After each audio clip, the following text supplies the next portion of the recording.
Hello, Garrett Duncan of Navajo Illuminations. How you doing? Hi, I'm good. Can you see me? Yes, and actually, you can turn off your camera because this is audio only. Um, so Okay. yeah, so that may actually be a good idea if in terms of preventing gremlins from being able to interfere with us. Although I did ask our angels and guides to make sure that this is a smooth radio show where the few such interactions with gremlins happen, and I carry on the best possible show I can, and you be the best guest you could possibly be. I've asked for, so I'm sure that everything will go smoothly. And this is actually my first show in 3 weeks. Sorry if I sound a little rusty throughout this show, folks, but hey, I've been away from the radio because of Thanksgiving, and last 2 weeks guests kind of didn't get back to me until like the worst possible time. So haven't had a Oh, show okay. in 3 weeks, but it's good to be back on the air. Feel great to have the privilege to speak to a genuine Native American like yourself. I enjoyed Chief Golden Light Eagles conference very, very much, and yeah, you gave a presentation. I didn't attend the workshop. I didn't attend any workshops, yours or anyone else's. I was really there for the presentations. I guess I'll give you the opportunity in this program to give it a bridged version of everything that you talked about in that presentation, get the more important points out. It can be detailed, but not everything you went through. But anyhow, first of all, I'd like you to get the chance to introduce yourself. I guess you can give out your site now instead of at the end of the show. Give out your Navajo Illumination site, what you do, because you offer services on that site. It says a private session with you, what you do in those private sessions. I'll give you the chance to make a sales pitch out of this to start this interview off, and then we'll get into the fun and educational material after that. So introduce yourself and your info and your site, what you do. You got the floor. Okay. Thank you so much, Andrew, for hosting me. My name is Garrett Duncan of Navajo Illuminations. I am of the Bitterwater clan, born for the Red Running into the Water clan. My maternal grandfathers is the Mexican clan, and paternal grandfathers is the Many Hogans clan. I am an enrolled member of the Navajo Nation. I come from a small community called Sanostee, New Mexico. It is located on the northwest corner of New Mexico near the Four Corners area, and there is where I was born and raised.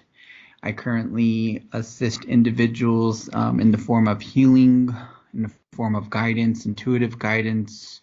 I was gifted in a way, I was gifted these gifts, intuitive abilities, intuitive hands-on healing, and now it has evolved since 2008, has evolved into more galactic connections, has evolved into more connection with the Sasquatch people, with other other beings that are interdimensional.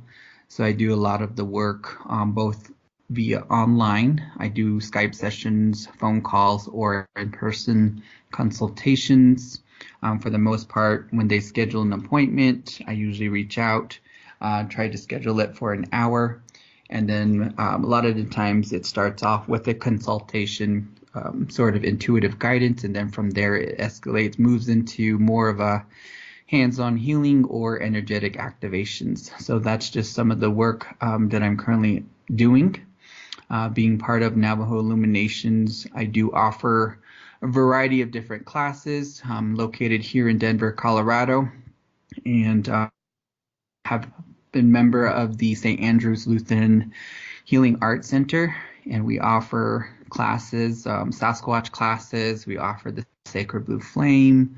I am going to be doing a class tonight, which is about star language classes that just initially came into my fields in the last week or so.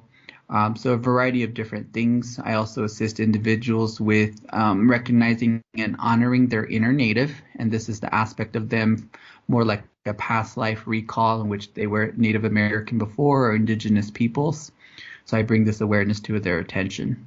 And being here on this earth and whatnot, my role is to be service as a bridge. So I'm participating as a bridge to help bridge the various cultures with one another, bridging the indigenous aspect of me into the global realm, and then vice versa, taking what I'm learning from many different venues and avenues all across the world and assisting my people. So this is something that I was given insight on by an elder of the tribe. He indicated to me that my work is different from traditional practitioners in this way. So I'm just here assisting humanity in this manner.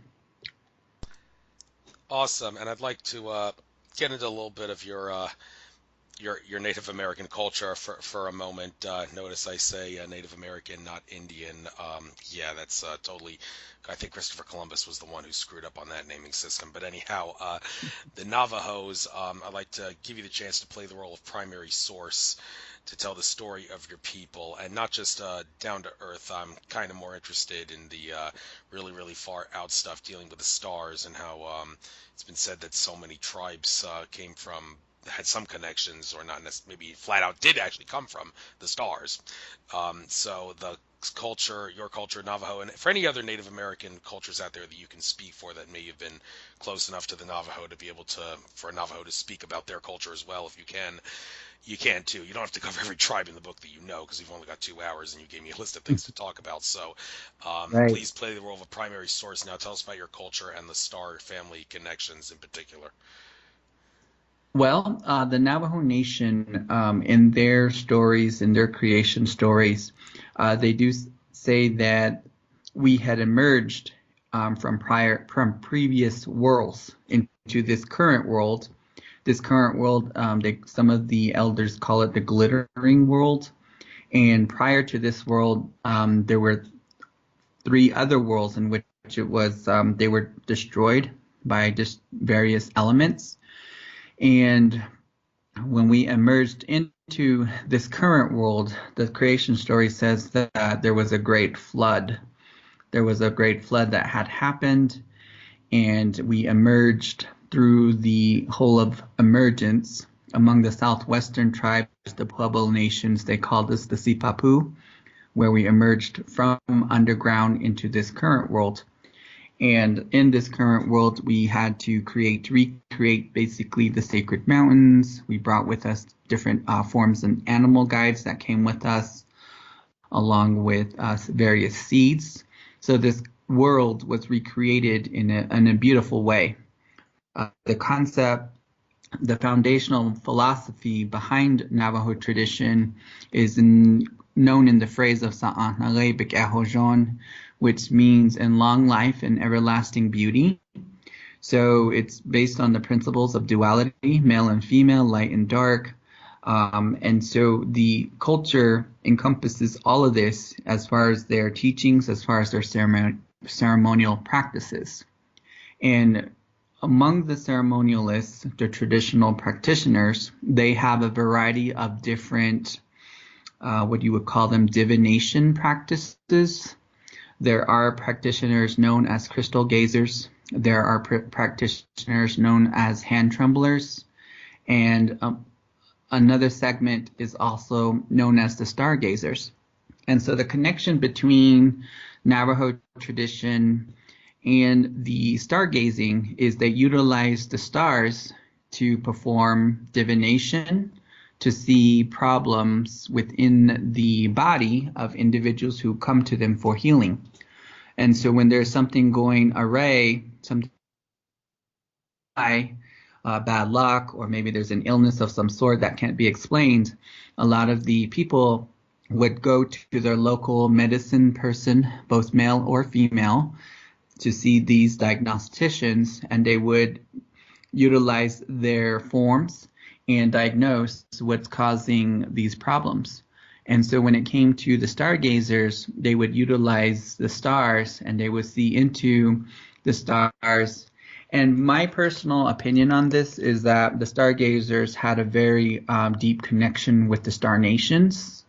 A lot of the practitioners don't discuss this very much, but this is just my personal opinions. What they did is they had established a relationship with certain star nations from various star systems, and these beings would share with the practitioners, the reason as to why there's a sickness taking place.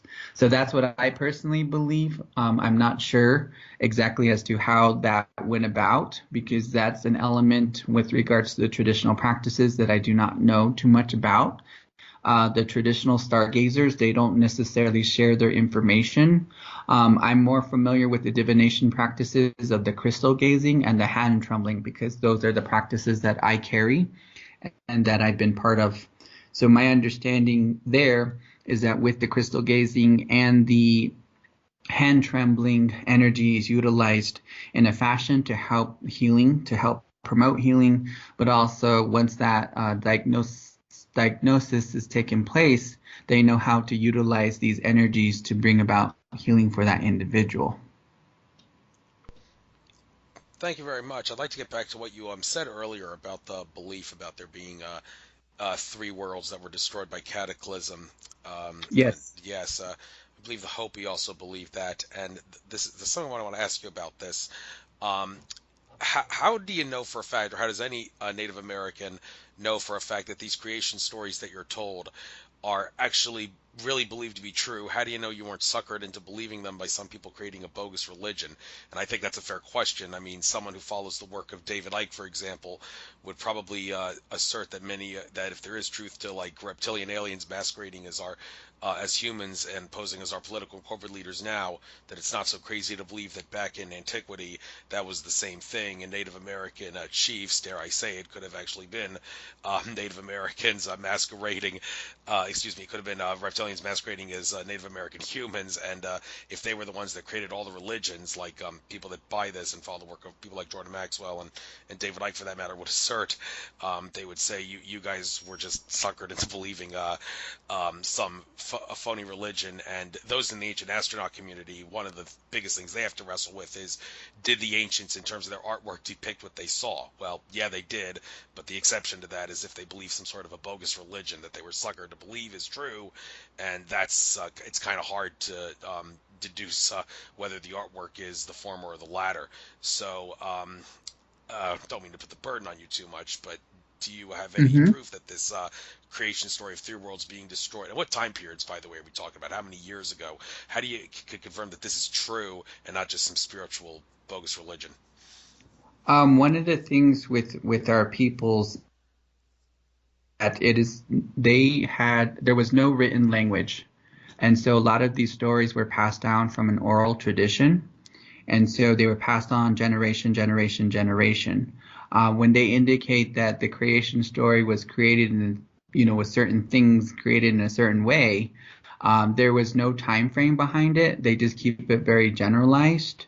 And the other thing too, when it comes to Navajo philosophy and tradition, wasn't really necessarily called religion. It was more from a spiritual way of living, just our relationship with the planet and Mother Earth.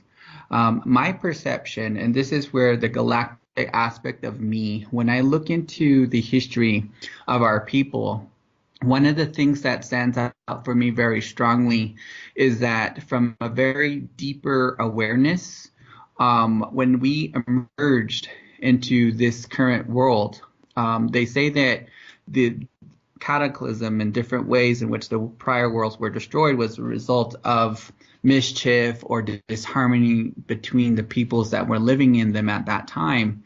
And what I understand, I look into it very deeply, and I see that with the Hopi and with Navajo tradition and a lot of the other Puebloan tribes in the Southwest, we had a very strong connection in some way, form, or fashion with the Lemurians. I see really strongly that when we sing our songs and we say our prayers, we always do a lot of recognition with the inner earth beings, the inner earth. And when I had connected with these inner earth forms, they in some way indicated that they were known as the one-hearted ones. They were known as these individuals that were they call themselves the Lemurians, and known solely heart resonance and heart energy. And so when you have the tribes that speak, like such as Chief Golden Light Eagle, he talks about the Lakota nations and them emanating from White Buffalo Calf Woman, and she came from the stars. The traditional practices that were in the Southwest, they're a lot more different in that way, like in the sense that we have a lot more emphasis with our recognition and relationship with Mother Earth. And so there's a little bit of variation as to different stories and creation stories among the different tribes here.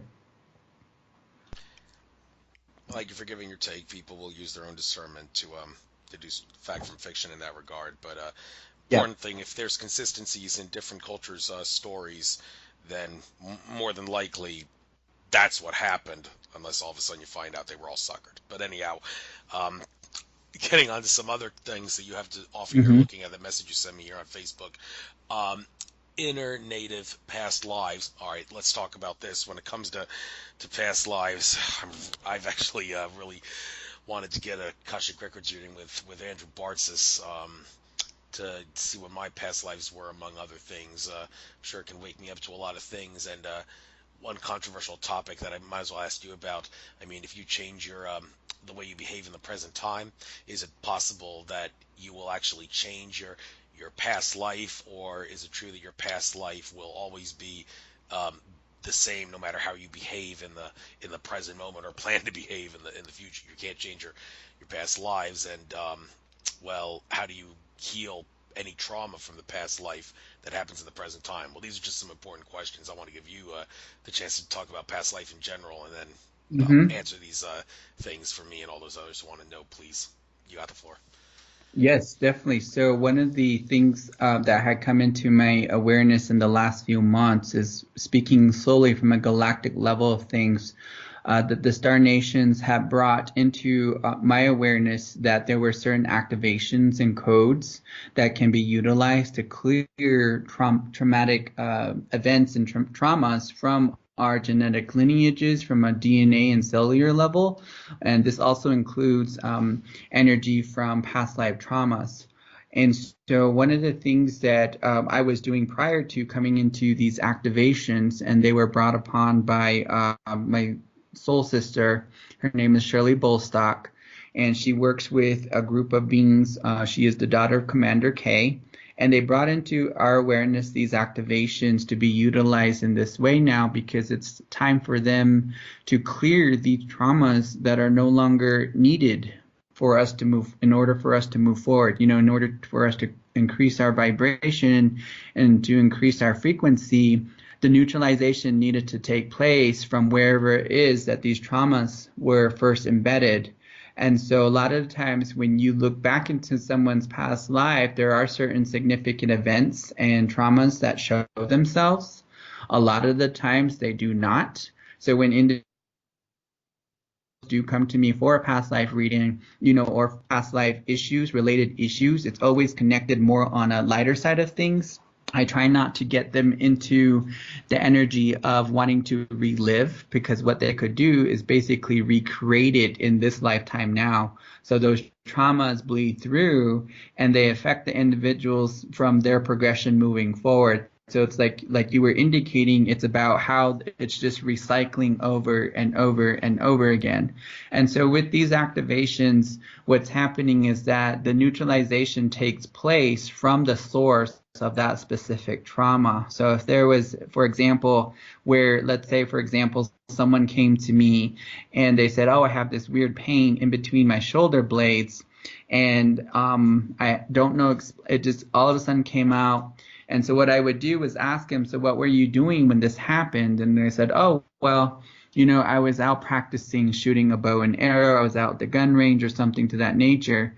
And I said, oh, well, the reason why I'm asking, because when I zone in and ask your body, why is it that you're starting to hurt here?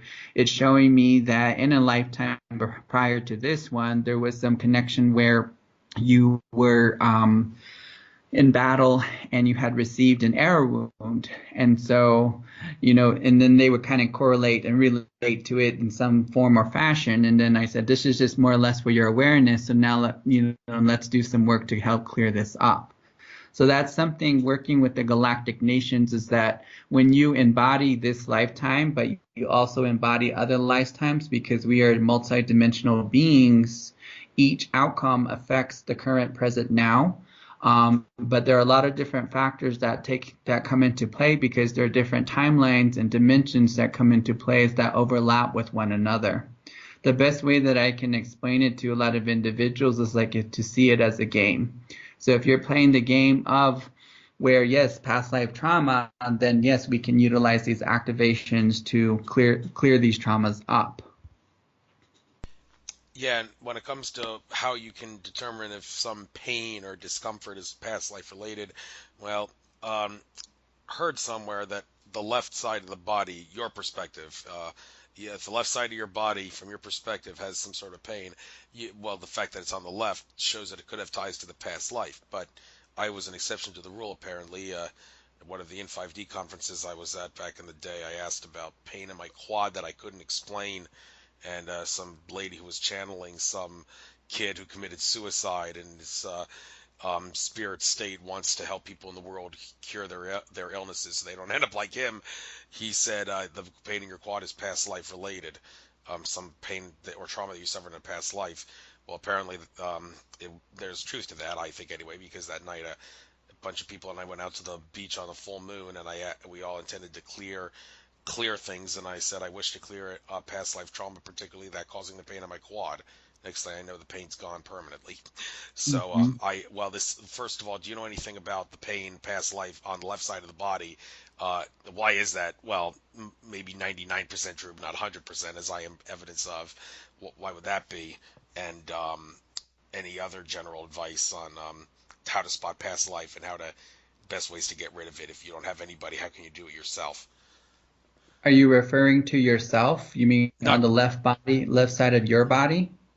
not me particularly, just anybody in general. If the pain on the left side of your body, it's probably past life. Not probably, but the fact that it's on the left side means that it could be Mhm. past life related. But I'm Oh, trying to say that I'm proof that that's not 100% true, because something that yes, happened on my right side of my body, my right quad, um, was past life related. So, gotcha. any idea why Yep. that would be the case? Where left side, Yes. why I may be an exception there, or why the left side of the body is true for most people? Well, definitely that correlates to a lot of individuals being different.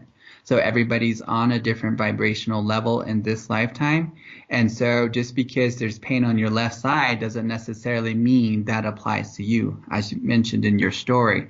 So because everybody's different, you and me might not have shared that same lifetime in which, you had a pain in your quad. So therefore we wouldn't have any type of relationship there.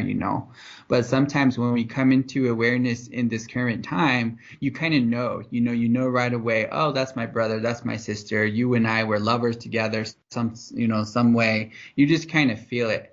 And that's where, when I had initially created the class of the inner native, recognizing this aspect of us in which we have been an indigenous people person before, the reason for this is because they had indicated, and when I say they, the guides and the elders and the councils, the higher above, they said it was important for us to hear from an indigenous person in this lifetime who held an indigenous face, for them to give the okay for non-indigenous people to say it was okay for you to utilize sage. It was okay for you to utilize drumming. It was okay. Why is it that you recognize and are aware for some reason deep down in your psyche, you have this strong resonance to drums, or you have this resonance when you watch the movie Dances with Wolves?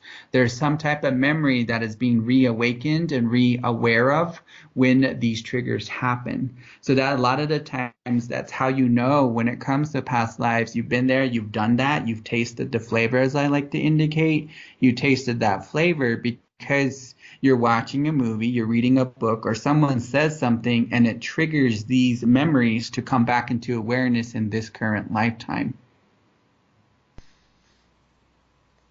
Thank you very much. I think I can relate to that myself somewhat, but Mhm. this isn't about me. This is about you and what you have to offer. Let's talk about dragons. I mentioned that Akashic Record reader Andrew Bartz, so I wanted to do a past life reading with personal session with.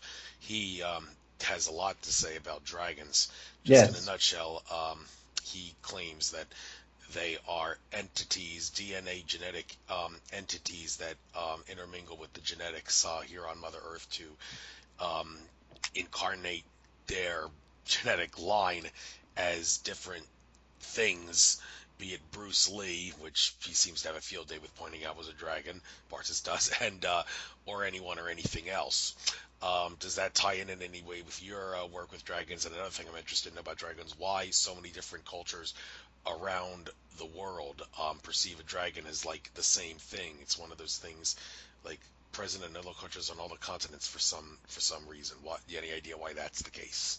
The only awareness that I have when it comes to DNA and genetics and whatnot is that the Draconi, as they call themselves, they had shared with me in their story prior to, I think it was during the time of Atlantis, that they did indicate that there was some DNA and genetic manipulation that was going on, and the dinosaurs were created as a result, is what they share with me. But for the most part, when it comes to working with the Draconis and these beings, they come to me from such a high frequency and high vibration. They're interdimensional. And they have shared with me that some of them have left Earth. They had to leave Earth because of some things that happened in the past. But now they're coming back and they're bringing back into awareness, into connecting with those individuals who worked with them from prior times, having a human lifetime with them, or from other worlds, from other galactic worlds that are out there. They did indicate to me that they are from the how do they say it? The planets surrounding the dragon star system. They didn't give too much more specifics as far as names and whatnot, but they just said that they were from the 13 planets, and that each dragon has a specific energy, like a different type of energy to be utilized in a different way. The one dragon that I work with, her name is Draconis, and she did indicate to me that she is from royalty. Her description is an emerald green, like she has an emerald green scales. And she was brought to me actually in a form manifestation here on this realm, in the form of a car. Because when I had received this car, I noticed her right away sitting on top. And I just happened to jokingly say, you come with the car too? And she kind of smiled and said, yes, and I have been assigned to you.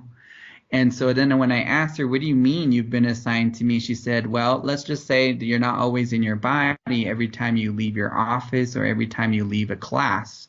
And so I started this relationship with her where she indicated to me that she does like have this, she likes attention. She likes when people look at her. She likes to be cleaned. And so I treat her as though, in some way she's a pet. And working with her, she does bring to me other individuals who have been and had the strong resonance with dragons, with different forms of dragons, and I've channeled her before.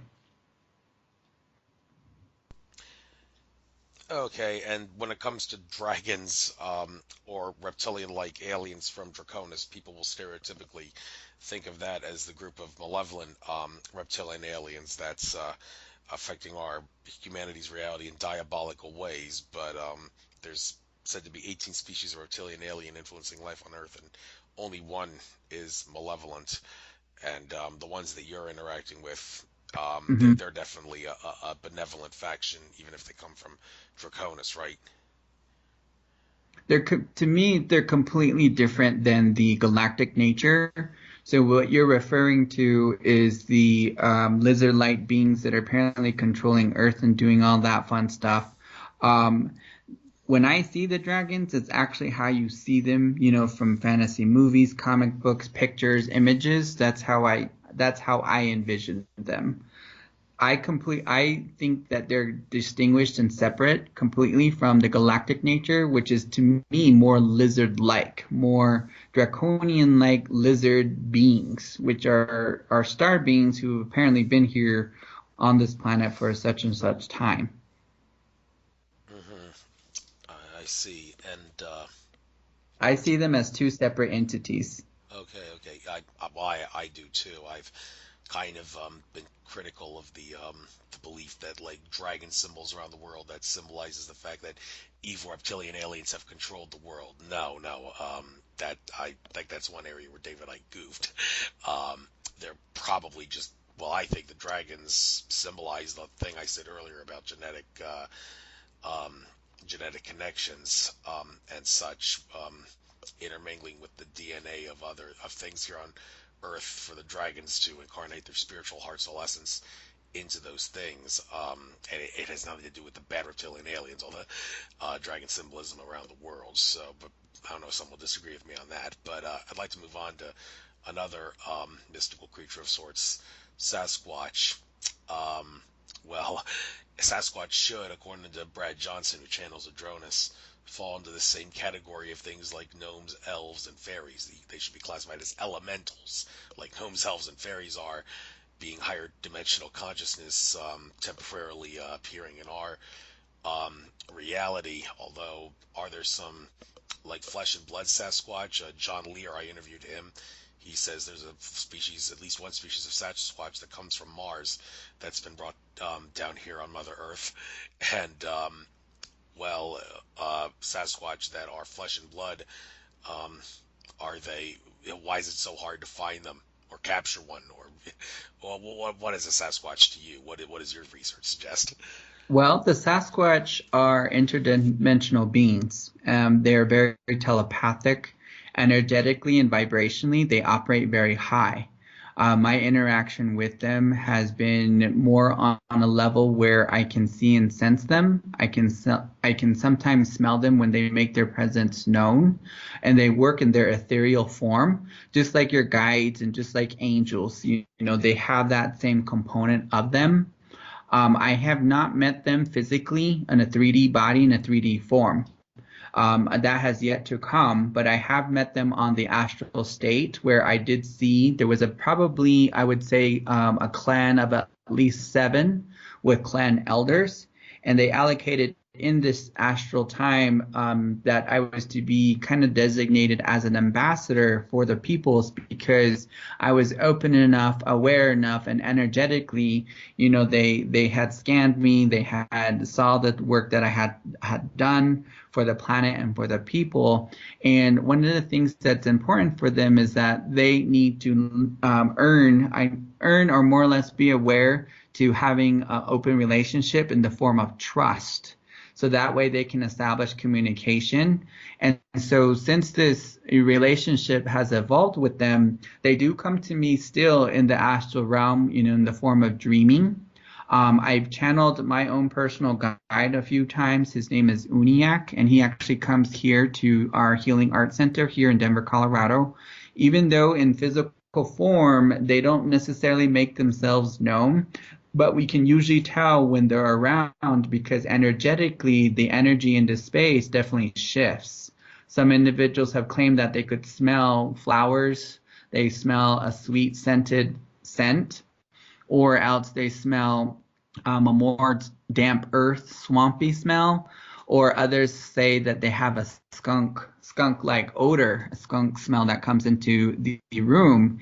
And so when they emit these odors, it does indicate that from a physical aspect that we may not necessarily see them from our 3D form, but they are presently. They're just operating in more of a different dimensional timeline.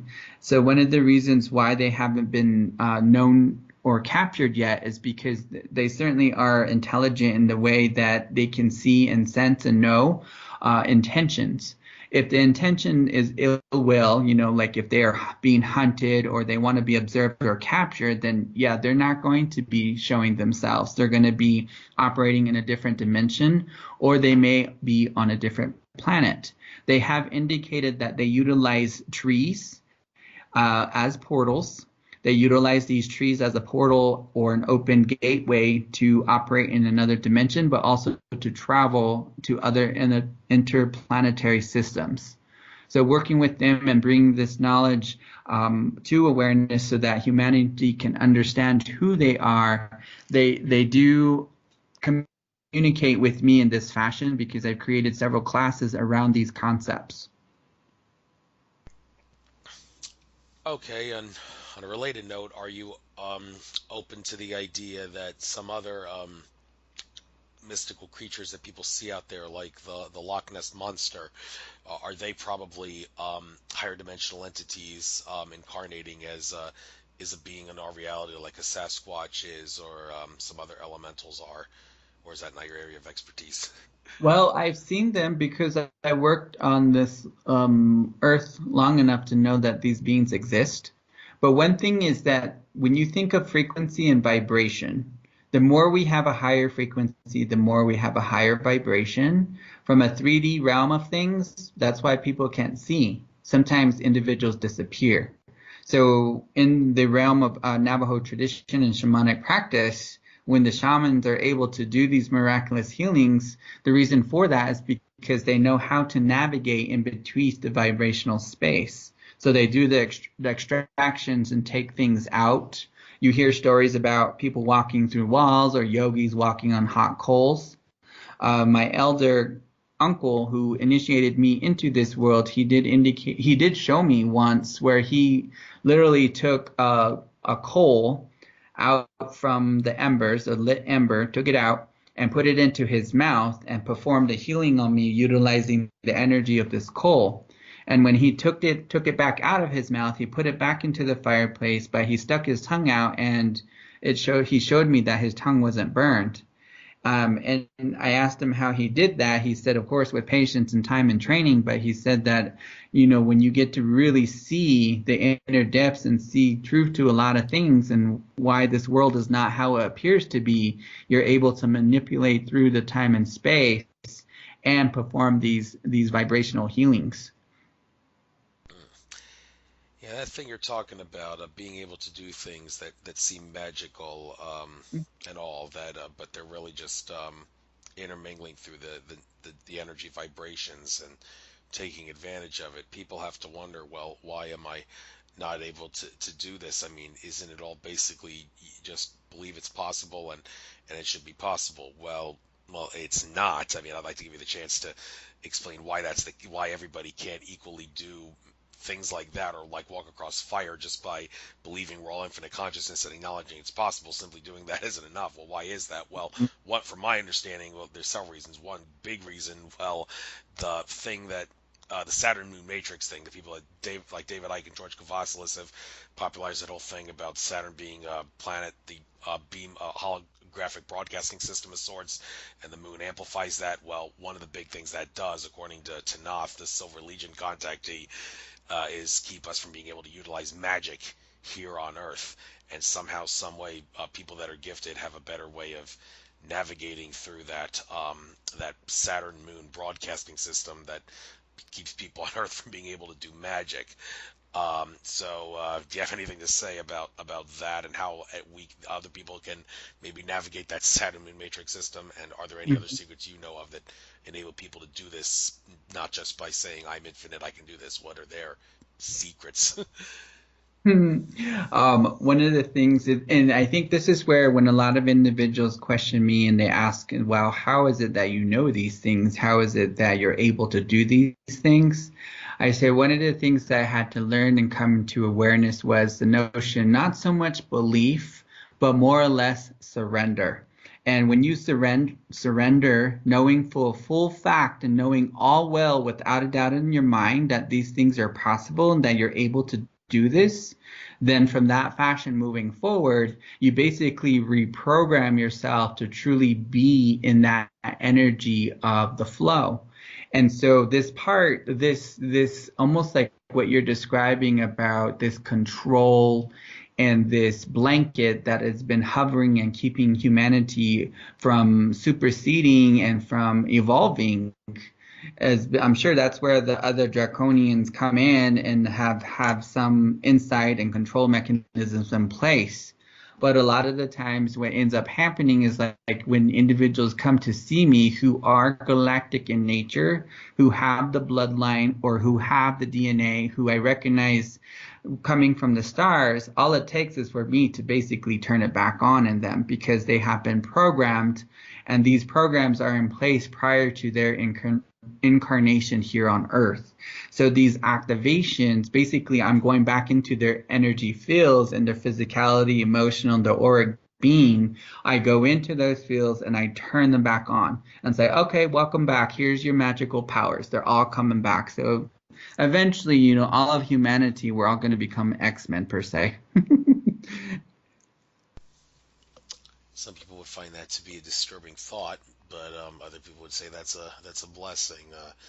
It's all a matter of well, beings of high consciousness wouldn't use powers like that for negative reasons. So, No. well, that's obvious. Yeah, of course.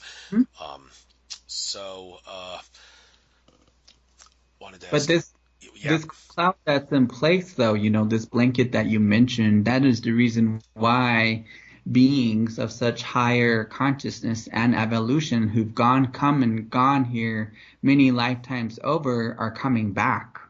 They are coming back, and they're in some way they have infiltrated this planet. They have infiltrated this cloud.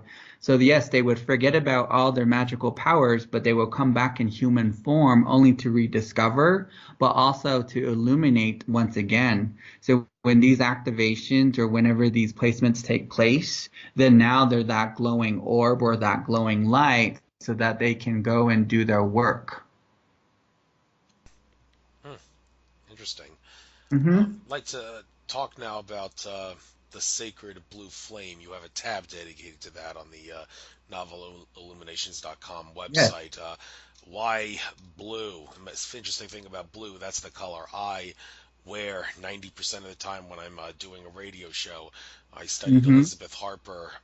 Elizabeth Harper, some prominent astrologer and Mm-hmm. tarot reader from the UK. She created this program, this booklet PDF about um, what colors you should wear if you want to do this, and for that matter, what colors you should not wear if you're planning to do that, and all in blue based on what I researched with her work is the best color for me to wear while hosting a radio show, or turquoise. That's the other 10% of the time where I wear a turquoise shirt.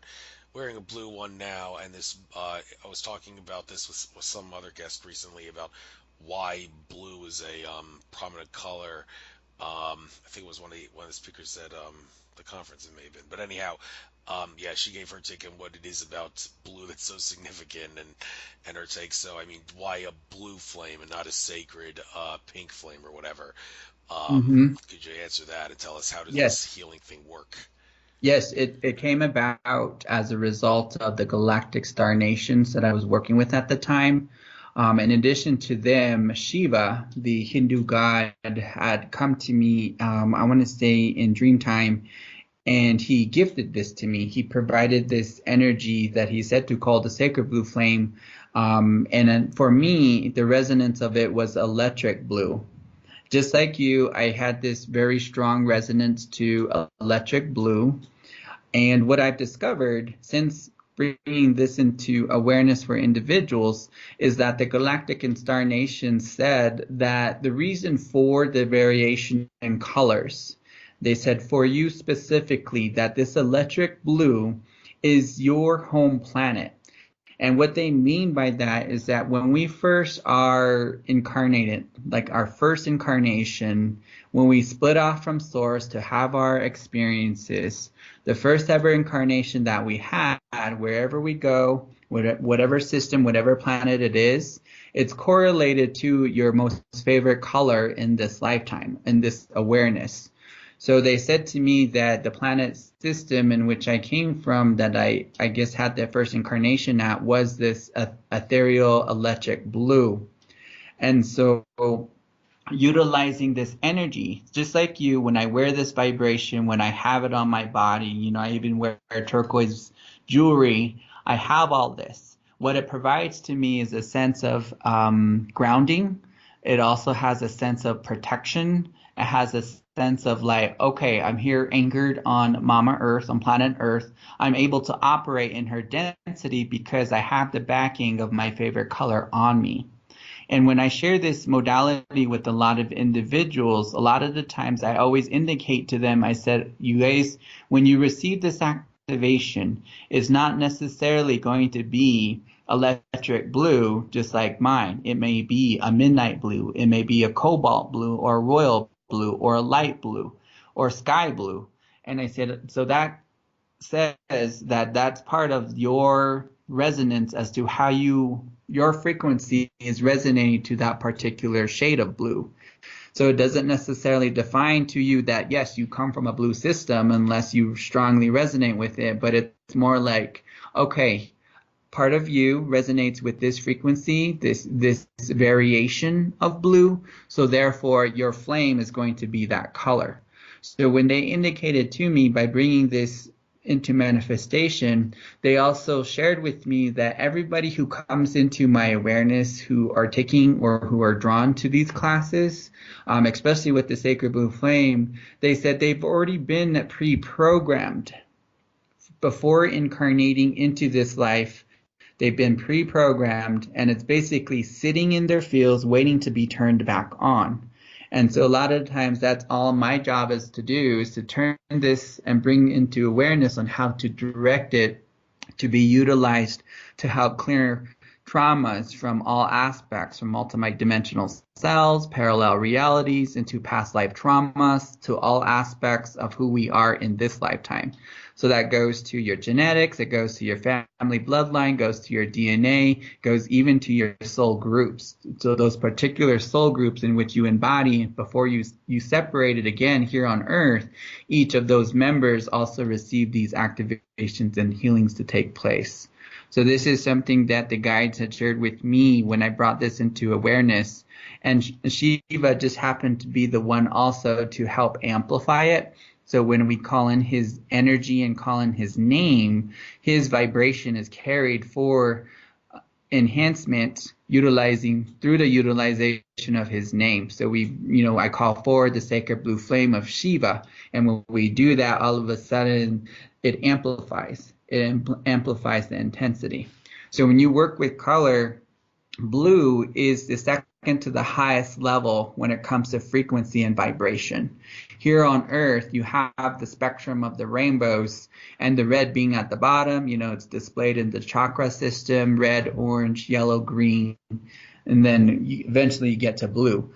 So blue is the second to the highest level before the highest, which is violet, which you can't really see with your eyes here, with our 3D form.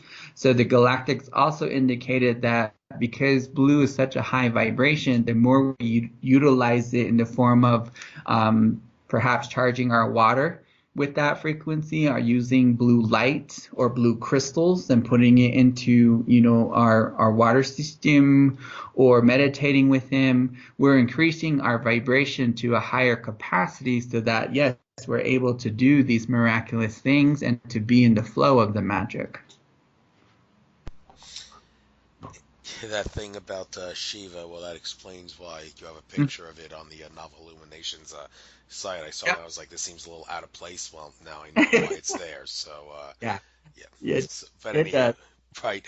About that thing you I say, always like to say that. I always like to say that when you speak to a Indian, you got to know which side they represent. Do you represent the west side or the east side? So Shiva is the east side representation.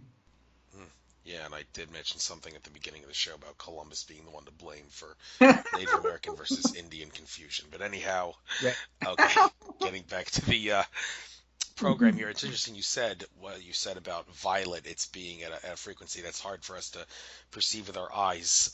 Yes. I remember in physics class in ninth grade, freshman year of high Yep. school, the teacher actually said the sky is actually violet, but we can't perceive that, so it appears as the thing we can perceive, which is a light bluish color. So, can you confirm that there's any truth to that, and how could anyone actually prove that? Seems like something a high physics teacher would say, and yeah, high Yes. on plot or something. But yet, anyhow, is it Hmm. true?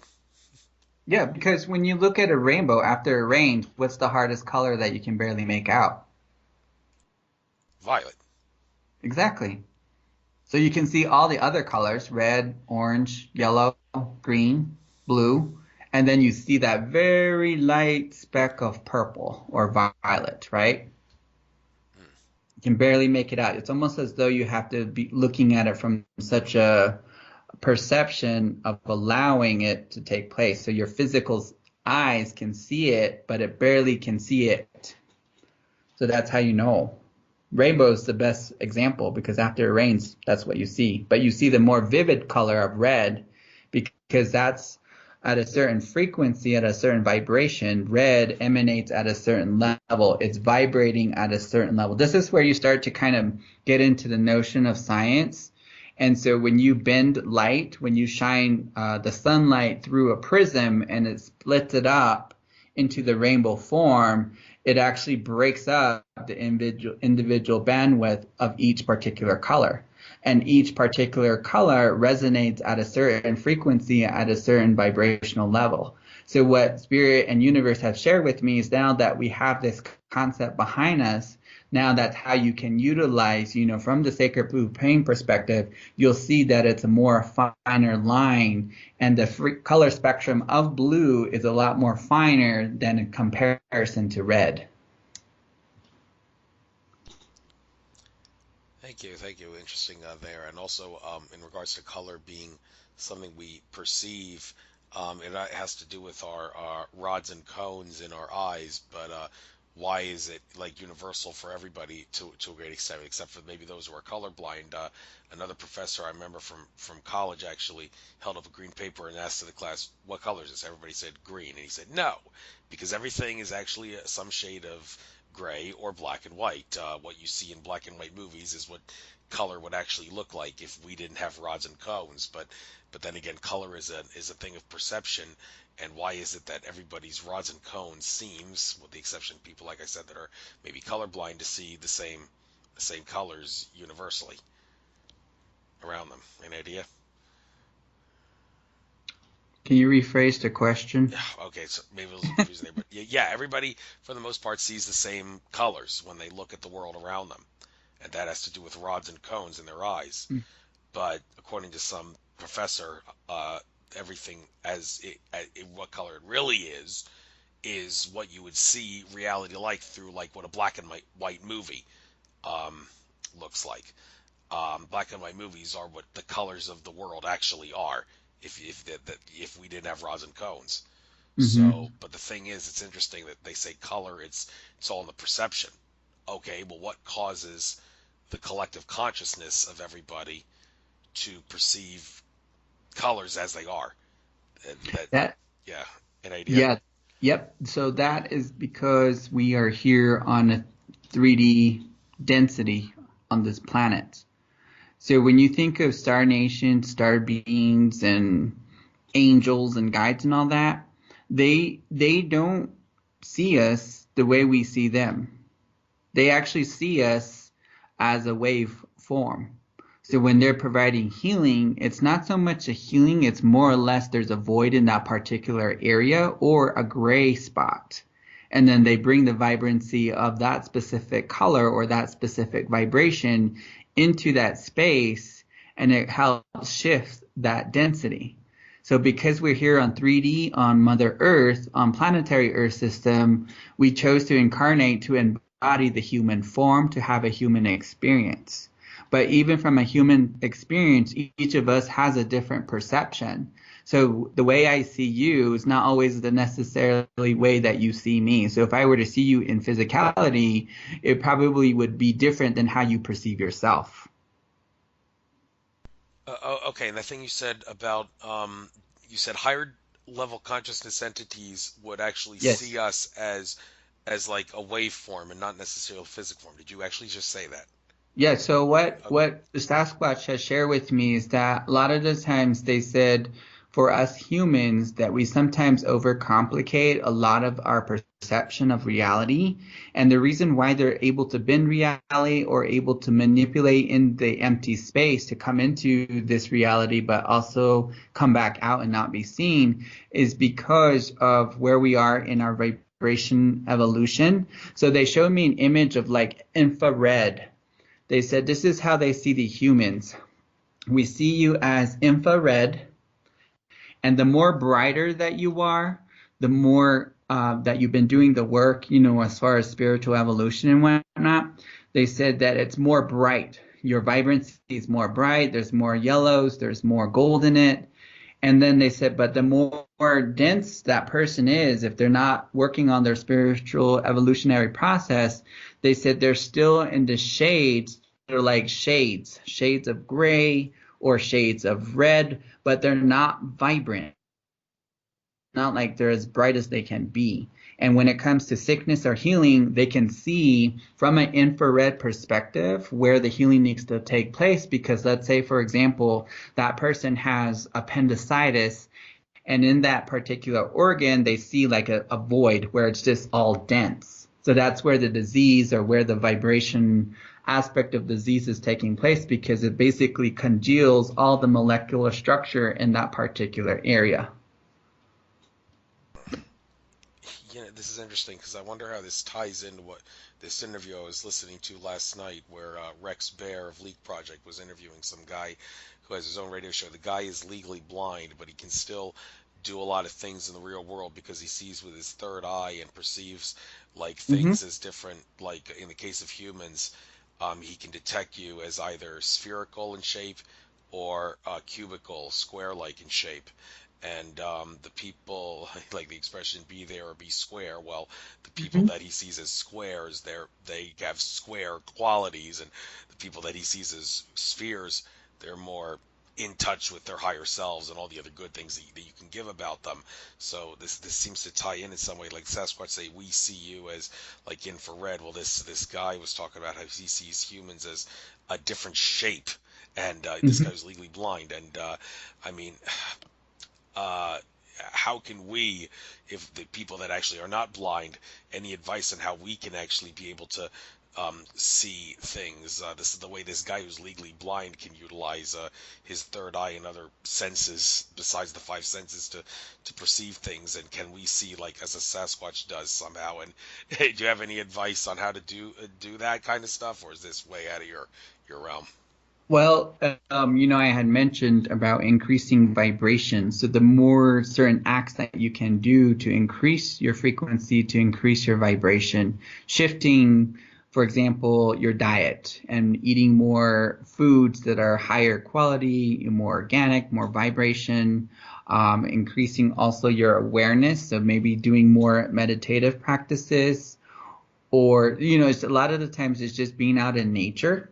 The Sasquatch did share with me that the more that we are in nature, the more that our energies are synchronizing to that of the planet, but to the trees, to the rocks, to all of nature, and we're a lot more clearer. So we're able to clear our vision to see more clearly the perception of world reality. When I see with my physical eyes, like when I look at things, when I look at the wall, I could actually see the wall moving. Like it's almost as though the molecules or the molecular structure of the atoms, they're hitting each other and they're creating the wall. It's you have to look at it in the terms of like holographic reality. So you see the wall, but you see the molecular structure, you see the atoms hitting each other to form the wall. The best thing that you can do in order to start to see that perception too is you look out in the sky, and I'm sure some individuals you start to see what I call the little swirlies or the little sparklies. And I think this is the reason why the Navajos had called this world a glittering world, because when you look in the sky, you could, if you let your eyes relax, you can actually see all of a sudden it's like these little swirlies start to pop out, and they're like little energy balls, and then they're just moving, they're all vibrating. And then you shift your perception to a cloud, and you see where these little molecules are vibrating to form the cloud.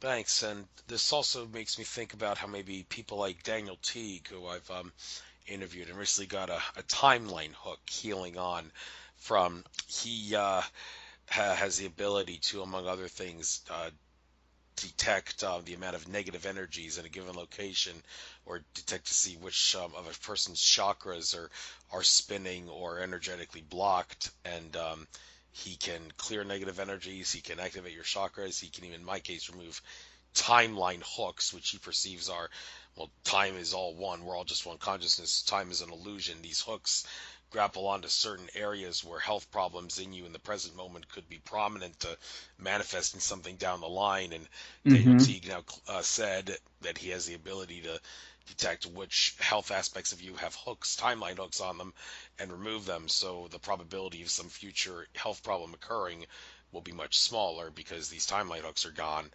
And making him thinking about how does he do these healings, clearings, and hook removals and cord cuttings. He can also do cord cuttings. How does he do it? Well, what he is seeing when he does that could be, I guess, analogous to the reality that the Sasquatch say they see. That's different from the way we see it. Or this guy that I mentioned who's blind but can see with his third eye, and things do not appear as they appear to us. They appear, like in the case of human bodies, different shapes. So Daniel Teague's vision is we can't adequately imagine it, but would it make sense, do you think, Garrett, to say that the way he sees things to do these healings and clearings is analogous to like the way Sasquatch and this legally blind guy see their realities? Yes, because we're all operating in a multi-dimensional reality. So aspects of me are parallel. That's where I speak about parallel lives. So there's another life of me that's probably is not awake, not spiritually awake, who's not awakened, who's still living in the 3D form. And then there's probably another future aspect of me that's living in another timeline that is fully embodied, working and living in this way, with these abilities and helping individuals to understand at a greater capacity. So when you start to expand your awareness beyond the 3D, that's where the notion of illusion comes into place, and it goes back into what you were indicating too about this blanket with Saturn and all that, because that blanket I like to call more or less the veil has been lifting and lifting and lifting and becoming thinner, thinner, thinner. So we're seeing the truth. We're really seeing things for what they truly are. Oh yeah, no question about that. And seeing what people like you can do to heal people and do things for the better. I'd like to get into some of your teachings here to help people heal and clear and remove that veil. First of all, Featherway, Sacred Journey. When I think of feathers and healings, I think of the myth from ancient Egypt where Anubis, the god with the head of a desert jackal, weighs your heart against the feather of truth. If you pass the weighing thing, then you move on. If you don't, you get gobbled up by this monster named Amit. Mm-hmm. I don't know if that ties in any way to what you have to use about using feathers, use ceremonial and whatnot. But what's so magical about the feather, and how do you use it to go on some sacred journey? So this is where the indigenous peoples of Earth, the various tribes, they've learned to harness and work with Mother Earth, the planetary system herself, the planet in the form of different elements, earth, air, fire, water. From the shamanic practice, there are different tools. Growing up with my grandmother and taking long walks and whatnot, she always indicated that everything was alive, that the tree's alive, that the water's running, that it's alive.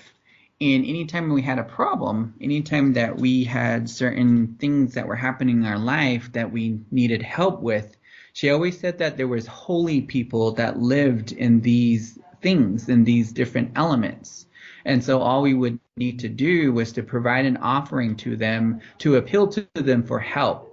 And so growing up, I always had that in the back of my mind. So each time when I faced some type of adversity or obstacle, we always go into an energy of prayer and communion, basically speaking with Mother Earth, speaking with the planet, speaking with the mountains, the trees, the rocks, and asking and appealing to them for strength, courage, and to move forward. And that's no different than invoking the energy of the angels to assist you, right? So that was something, when I had come into this awareness utilizing feathers, this is where the aspect of me, the foundational principles of the Navajo tradition, working with feathers as a tool, as a tool to help clear, to help cut cords, to working with them as an amplifying, also even as a wand, even as an antenna. The aspect of me that came into this awareness was because after I was gifted the eagle feathers, my uncle had provided the initiations, the prayers, and the songs and whatnot. He had shared with me that the feathers were going to speak, that they were going to talk. And then I asked him, well, how? How are they going to do this? This is my rational mind speaking. He said, oh, just, spend some time with them, sit with them in meditation. And he goes, they'll talk to you. So when I had finally performed this, I sat with them in meditation, and this is where the eagle beings came. And they showed me this vision where they said that not everything on earth is how it appears to be, especially when it comes to animals. He said only on earth do the animals appear as how they look like. From a 3D, three-dimensional form, the eagles look like that. He goes, but from a higher level, from a higher awareness of, we look like this. So they showed me an image of their bodies, of an eagle head, and then it was humanoid coming down, and then they extended their hands, which were claw-like, and then they had like arms, and their feathers were draping almost like, they were a living embodiment of the angels, but they were not human. They were actually eagle. So they had the eagle head, and they took me to their planet. We went on a journey, and they took me to their planet, and they showed me on their planet that they had a civilization there that was operating just as much as we're operating here on Earth. And when I asked them, I said, oh, well, I thought that you were always part of Mother Earth. And they said, no, we came as a result of her call. When she had made and pleaded the call for assistance and for help, we answered along with many others. And so when you think of galactic history of things, there was a piece somewhere in the history that Mother Earth was so sick of the density and so sick of the heaviness and the internal fighting that was going on with her peoples, that she was basically saying, all right, we're going to destroy and eradicate, or, you guys need to do something about this. And she was appealing to the galactic councils and asking them for assistance. And this is where the eagles had shared with me that this awareness is something that's not written in our history books unless you're awake, unless you're aware of the bigger perception of things. Okay, I want to talk for a moment, shift gears for a moment here. You're talking about like the eagle is a very prominent creature in the Native American lore, and that kind of makes me think about the symbol that you can see in the flag of Mexico with the eagle biting the serpent. And I watched or should I say, listened to an interview maybe about a year ago where this guy was asserting that the whole eagle and serpent motif that you see not just in the flag of Mexico but in other places is the defeat of the Enlil faction and the rise of the Enki faction. Yes. Enki being symbolized by the eagle, Yes. Enlil being symbolized by the serpent. Now there are some people like Robert Stanley who would assert that Enki is the real bad guy, the real guy who masters the Archon control system, and we've been suckered into believing that he's the good guy. But I got some issues with that, and so do some others. But in general, this whole thing, you seem like you're familiar with this Enki and Enlil serpent eagle connection.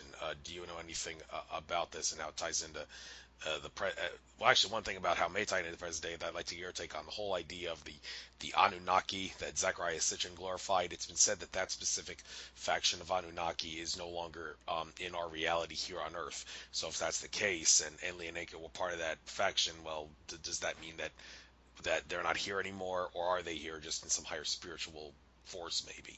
So what's your Yes. take on all this? Well, my take, first of all, is probably that you'll need to schedule an interview with Michael Lee Hill, since he's the experience with all of this. But Michael Lee Hill and I have done some work together, and that's where he kind of introduced me into these concepts, into this more further awareness and understanding about the Anunnaki, Enki, and Enlil. So I've been listening to a lot of his interviews on YouTube and online. And, most recently I actually was in connection with him just a few days ago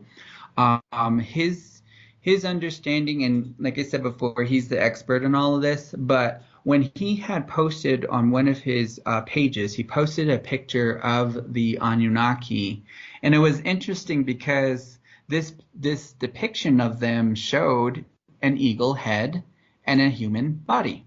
So I thought, wow, this is interesting because that's exactly how the eagles showed themselves when I had received their feathers. And I thought, well, I want to know more about this connection. And I just happened to ask Michael. I said, Michael, I know we're connected. I know that we have some relationship in some way.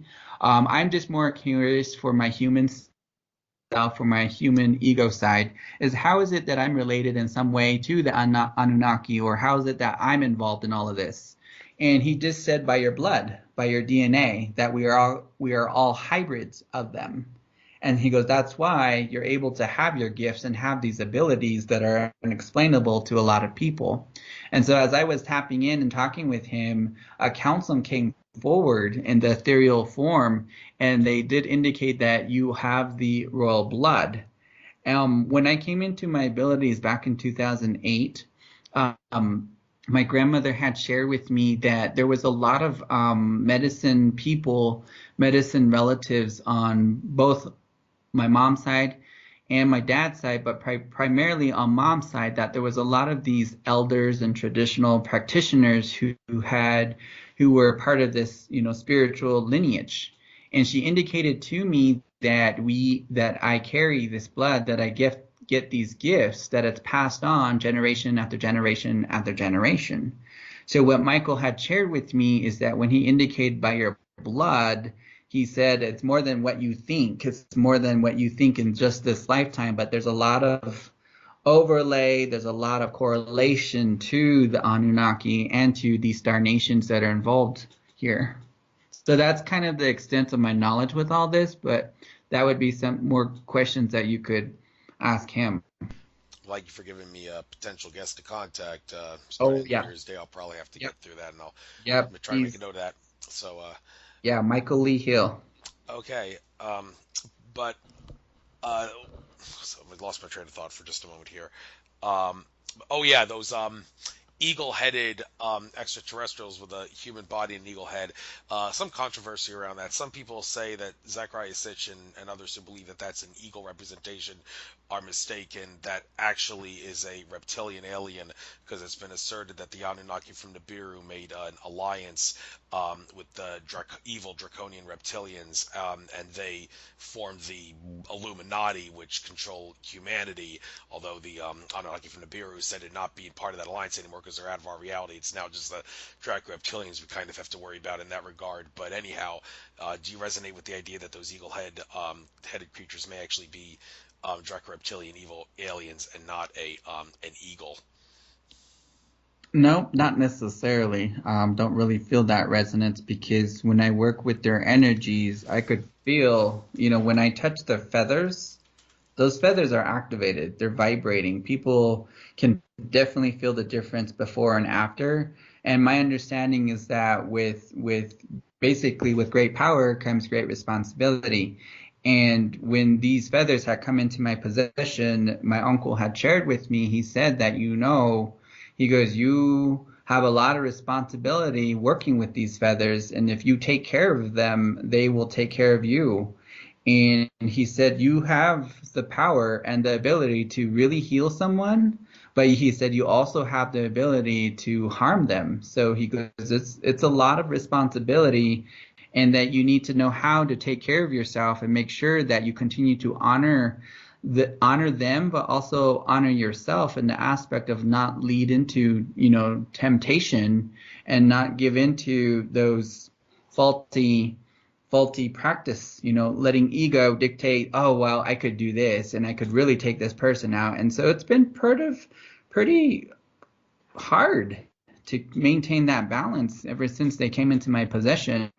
But this all shifted back in 2012, because up until 2012, I was always in that mode of, the whole notion of light versus dark. And that's where Archangel Michael had shared with me that I was part of his army.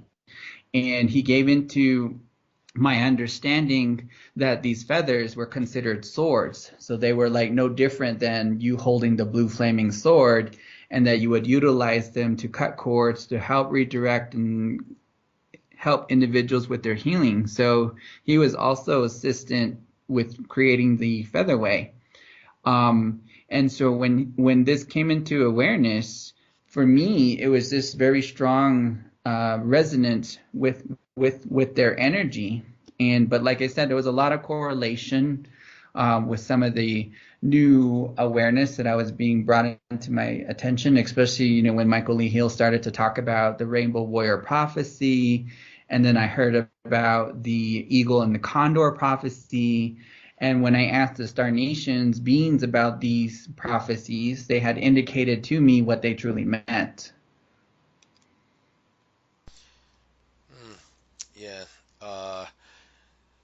And some other birds that are prominent in culture of the Native Americans is, do you dream of flying with the eagles, hawks, or ravens? Well, I dream of flying with eagles mostly, but that's because I'm Philly and I love the eagles. But anyhow, other birds and all Yeah. different have different meanings, and it's Mhm. interesting that it's been said. I don't know, maybe someone just made this up as American colonial mythology. It's been said that Benjamin Franklin actually wanted the turkey to be the national bird of America and not the Right. eagle, because the turkey, it's a very rough and tough animal that can handle itself on land pretty well, and all. And eagles, well, they're actually, for all intents and purposes, stupid compared to other birds. And the whole Right. thing, wise as an owl, well, owls are also stupid compared to most birds. Eagles would kind of fall into that category and all.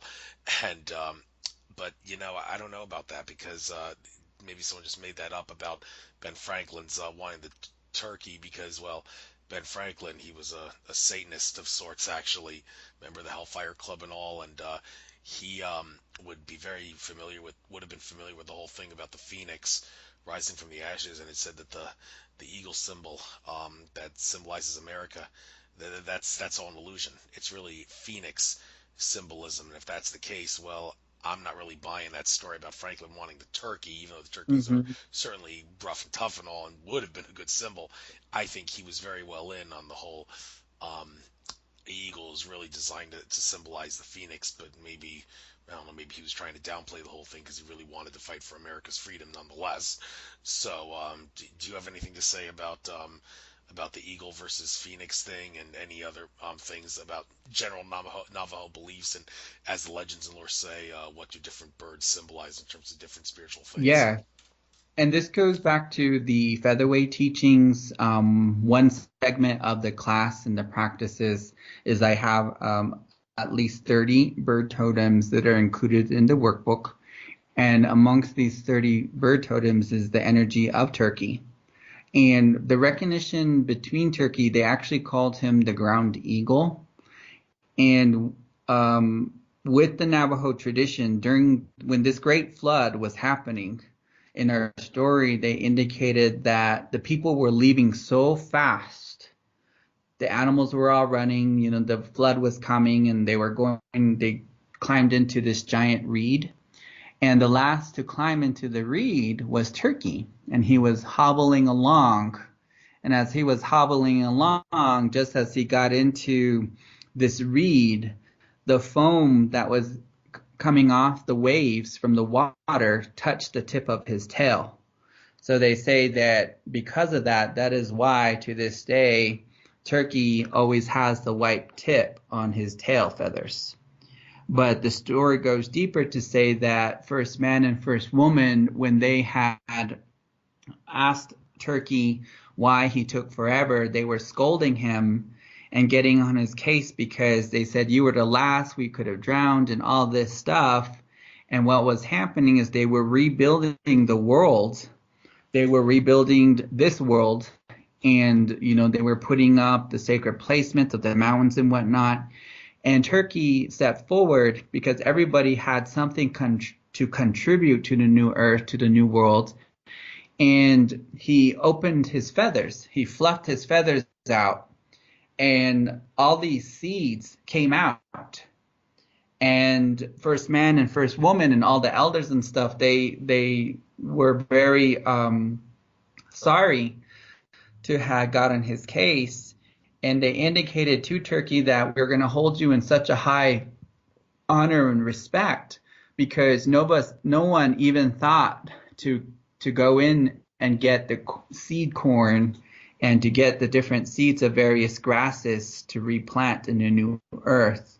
So with our tradition among the Navajo, we do have turkey in there as one of our very high esteemed birds. We recognize him for this way. Even some traditionalists go as so far not even to celebrate, Thanksgiving with turkey on the menu. So that's the story behind all of that. And with eagle and the phoenix, there is a little bit of correlation there. I tend to see eagles in different forms.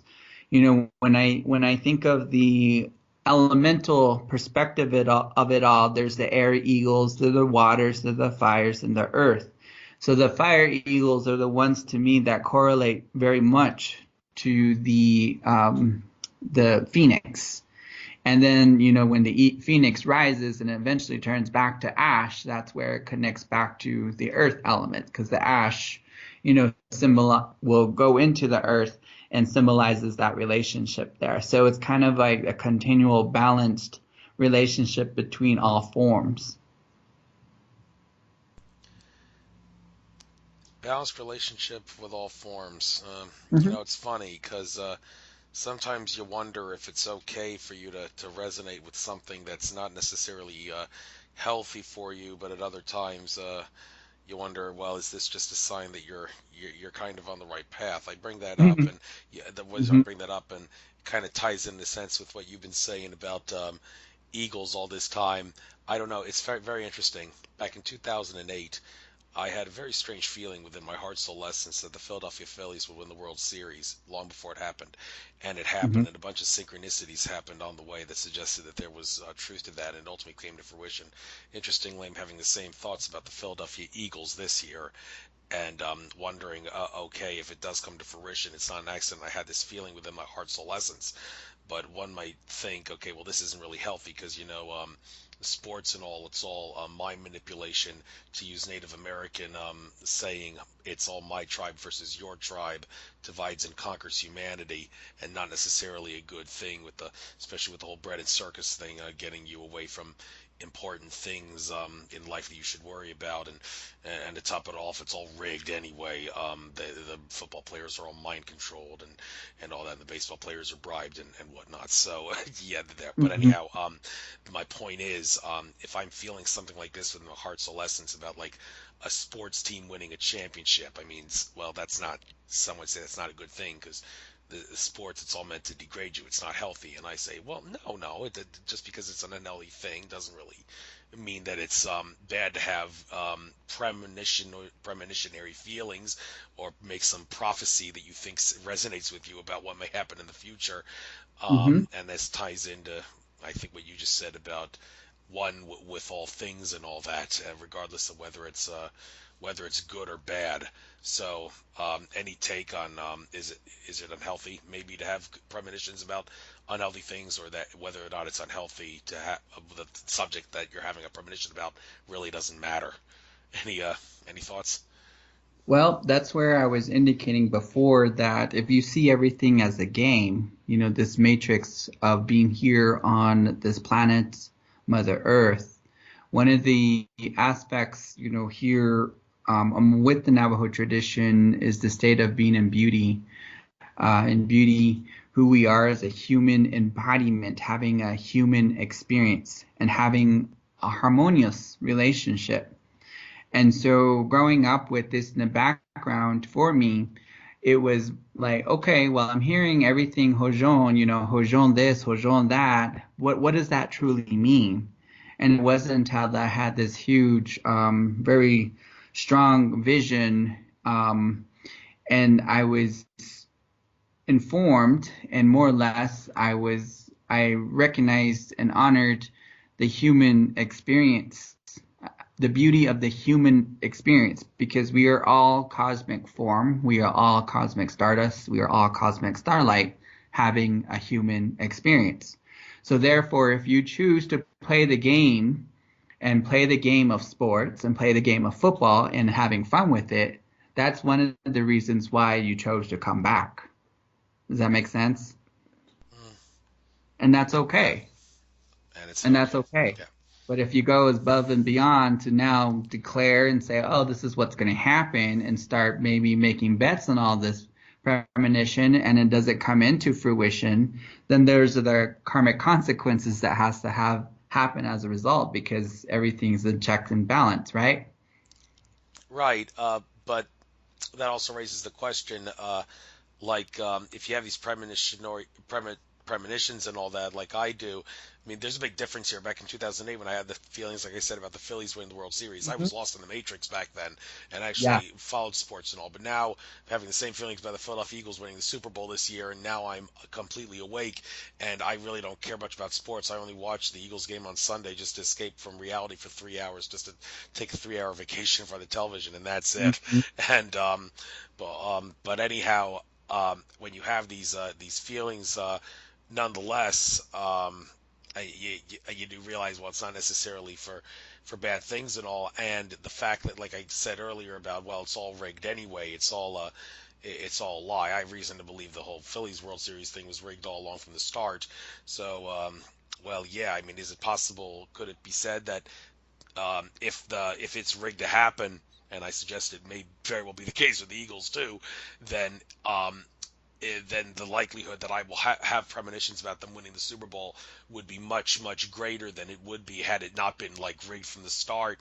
And it would have been like maybe rigged closer to the Super Bowl game because, well, the fact that it's rigged from the start means that it's already in our reality, in our consciousness, so I'm more likely to have premonitions about it, and so is anybody else for that matter that has a premonition about something. So when it comes to time and all, like, does it really matter, like, whether this thing exists in reality or whether this could exist on a future timeline? Is there any, sorry if I'm making the question confusing, but yeah, I mean, if it's something is alive and well in the present consciousness, does that mean that more people will be likely to feel it in their heart's soul essence as existing than they would if it was something that's likely to happen down the line?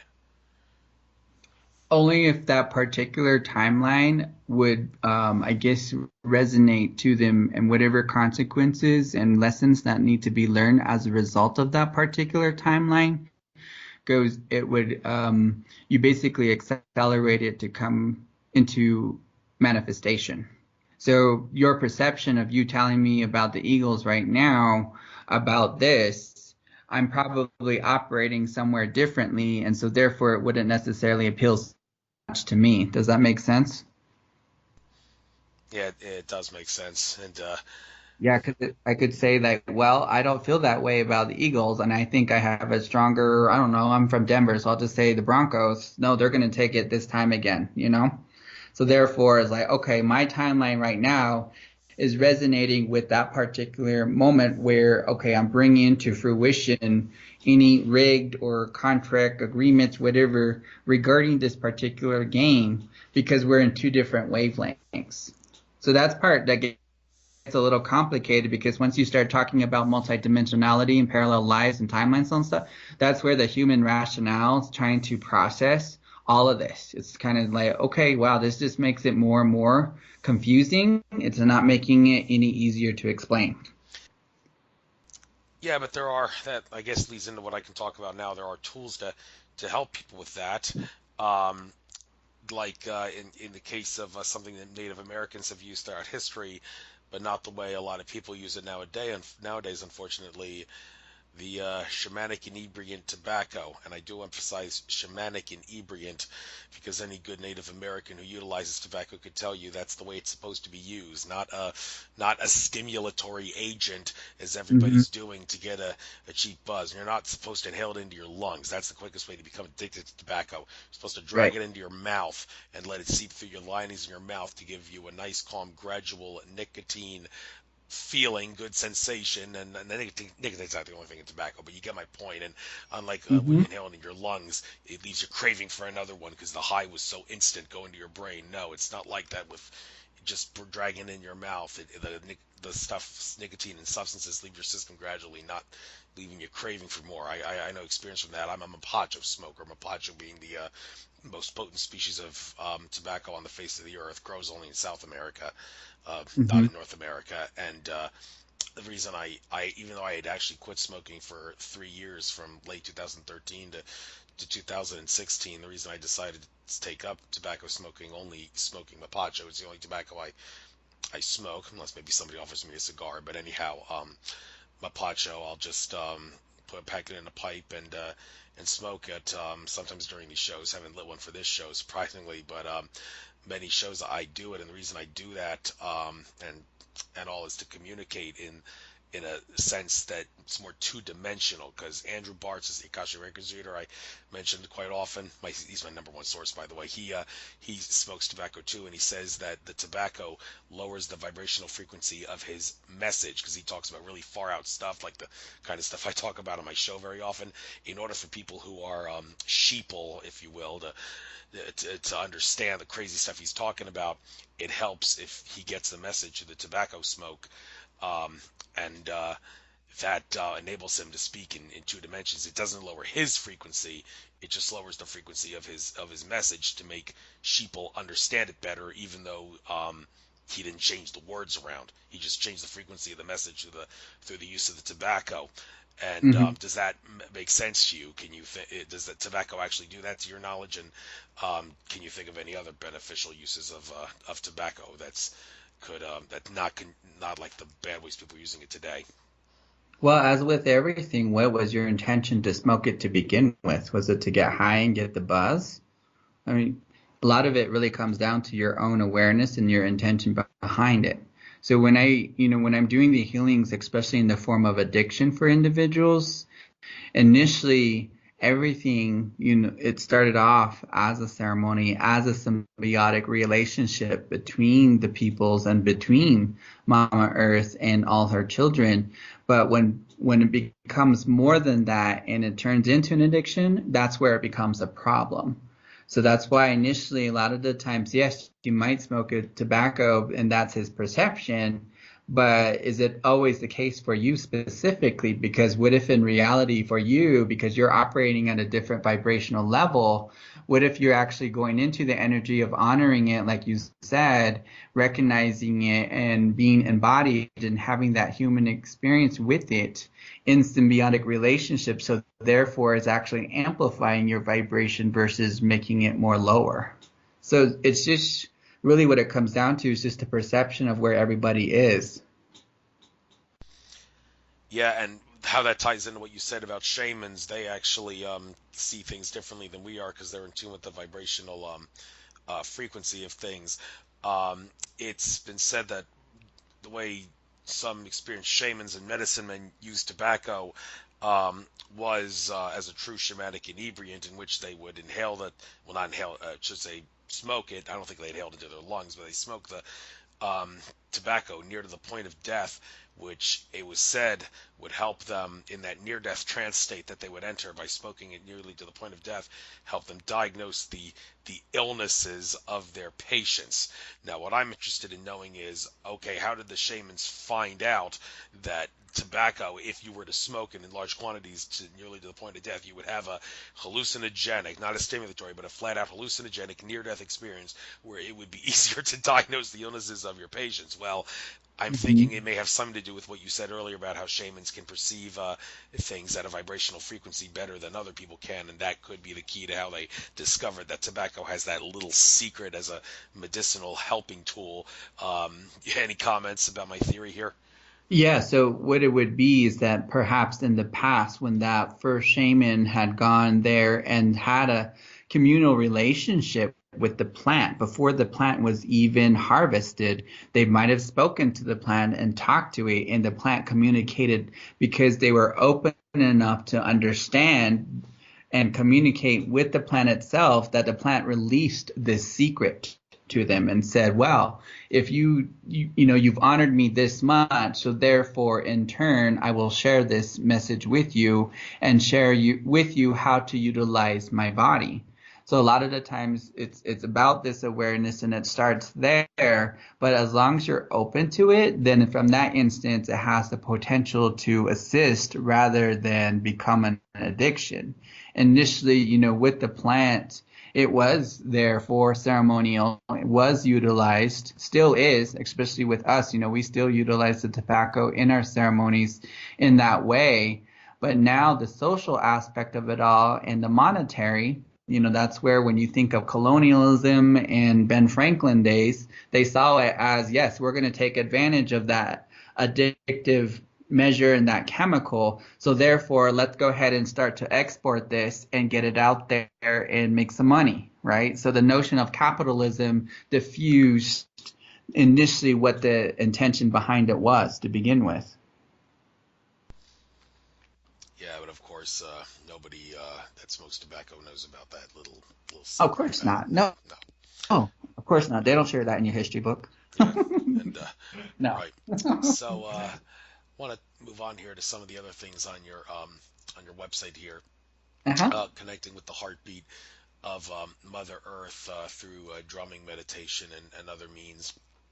Mhm. Uh, so, when you say the heartbeat of Mother Earth, because it's interesting, next thing here is establishing your shamanic residence, which I wonder has any connections maybe to the Schumann residence, if that shamanic Schumann, I don't know, but anyhow, maybe Well, could the you, Schumann resonance has connection to the heartbeat of Mama Earth. yeah, So that's the resonance that's operating, planetarily, and the resonance shifting to higher and higher resonance. So therefore, when you think of Mama Earth and the heartbeat, with us, it's always, when we grew up and whatnot, among the elders in tradition, they indicate that we are children of the mother. We are children of this planet. And what Mother Earth has shared with me is that she indicates that even the iron in our blood, the iron that flows within our blood system, that is a direct relationship to her iron core. Because we receive this iron through the plants that we ingest or through the animals that were hunted. That's how we receive this. And so therefore, because as long as she's growing in her evolution and in her resonant form, then in that instance, we're growing as a collective. So there's this relationship between humanity as a collective moving forward in a good way. And then on top of that, when Mother Earth heals, we heal. We heal, Mother Earth heals. So it's like a continual balance and reciprocal relationship that's going on between humanity and the planet. So the heartbeat of Mama Earth, when I do these drumming meditation, is to go back into that resonance where we were embodied back into our form when we were in the, in our mother's womb. And it started off with the heartbeat because, from the standpoint of creation, when the embryo is growing, the heartbeat always starts off first. That's what causes the cells to multiply and causes the blood to flow. And that heartbeat of our heart is connected to Mama Earth in that way. So it's like we grow, she grows. So it's always like as though that relationship keeps us in connection with each other. And just I like to look at them as diversions or distractions in all different ways.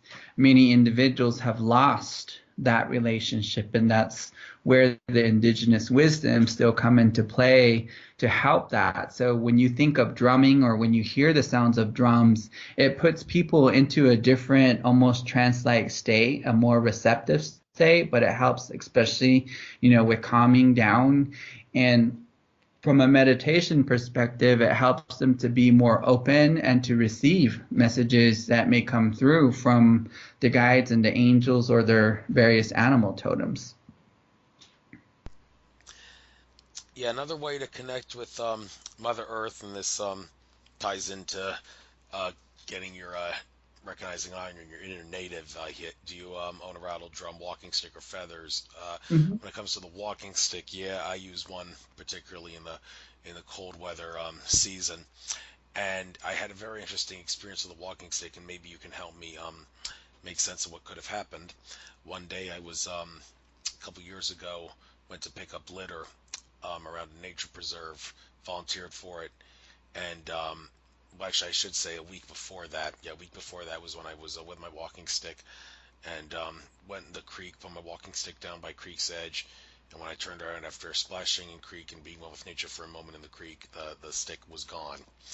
And but then a week later, after picking up litter, I was about to leave the parking lot of the nature preserve where we picked up litter, and I thought maybe before leaving I should look around here for a nice, genuine walking stick to replace the one I lost a week ago, or disappeared on me a week ago, I should say. And right after I thought that, I looked to corner of the parking lot and saw a stick that I thought would be the perfect stick to use. I walked up to it, I grabbed it, but then I looked closely at the design, and I could prove without a shadow of a doubt that it was the stick that disappeared on me a week ago, and this was about three-quarters of a mile away from the original place where on the reserve where the stick disappeared. What I'm interested in knowing, aside from who or what caused the stick to disappear for a week, where was it? It must have been in some sort of, I would think, a timeline paradox or something in the week that it was gone. Do you have any theories as to where that stick could have actually gone in the week that it was, and who took it from me?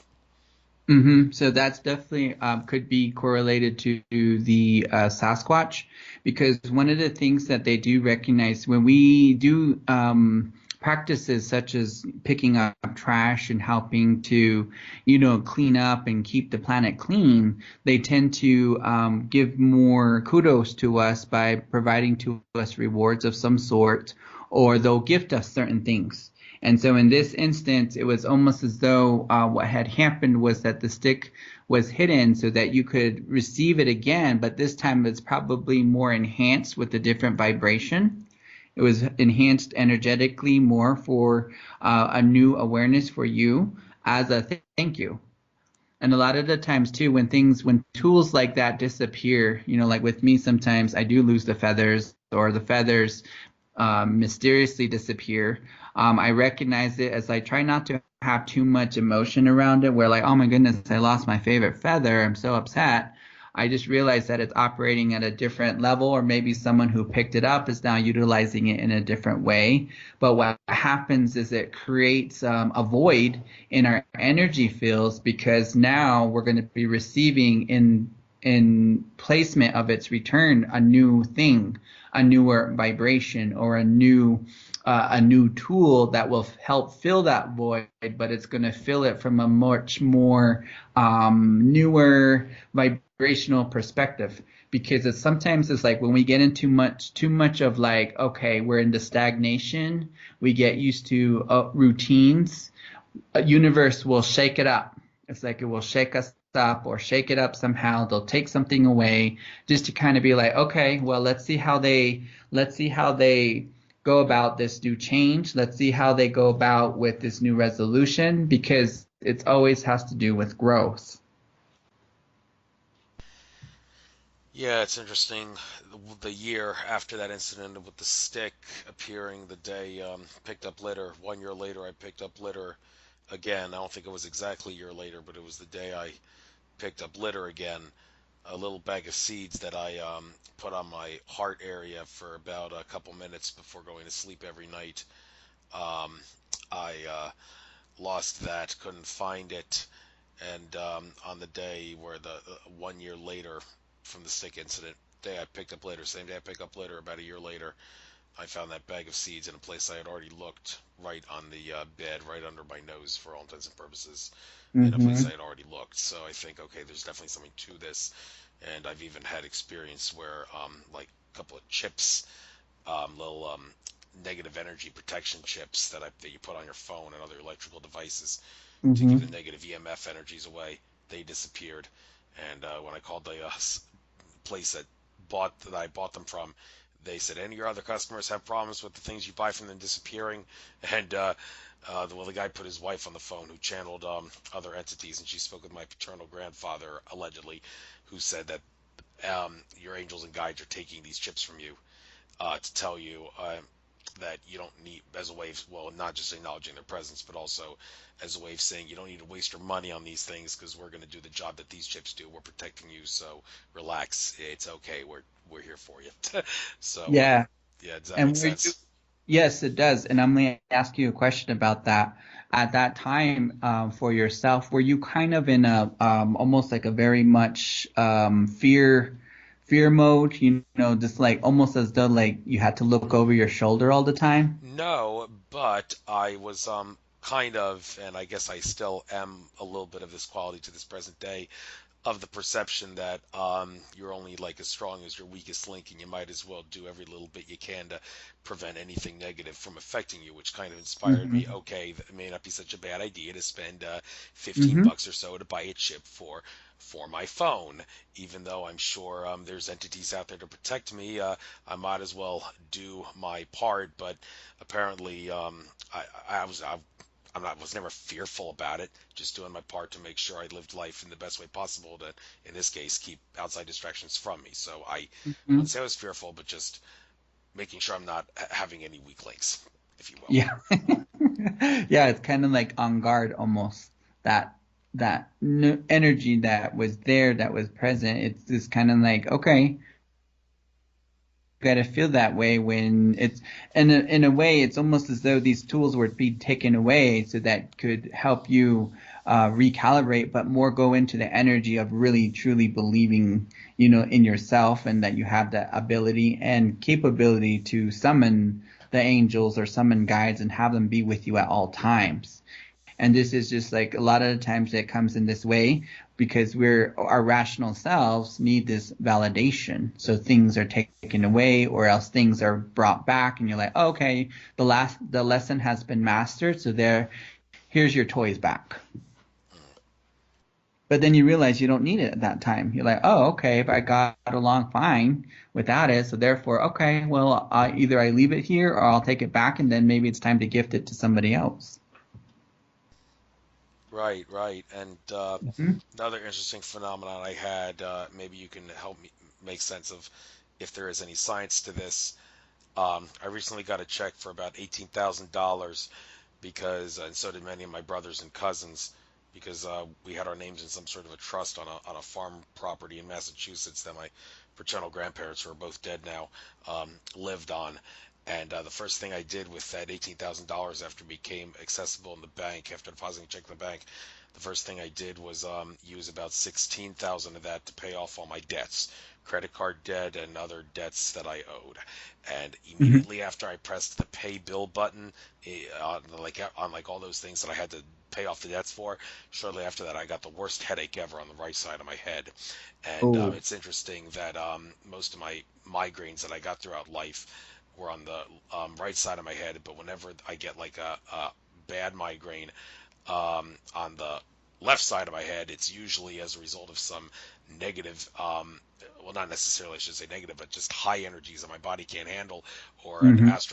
astronomical alignment, like an equinox or a solstice, tends to happen on the left side of the head. So I'm thinking this must have some metaphysical quality to it. So, and then 2 days later, because the day after that was Thanksgiving, and then the day after Thanksgiving would have been the day that like all those transactions that I made to pay off all my debt would have been final and official. All the things went through, checks were cleared, and all that. I got the same headache again, and terrible pressure on the side of my head. So what I'm guessing is by pressing those pay bill buttons to pay off $16,000 of my debt, I cleared, I should say, massive amounts of karma, resolved a lot of karma in one sitting, so my body couldn't handle that, and that resulted in a headache. And then 2 days later, when the karma was officially resolved, when the pay bill buttons that I pressed 2 days ago did all the work and transactions became official, then I really resolved a lot of karma officially and truly, which kind of caused the headache to come back. That's my theory.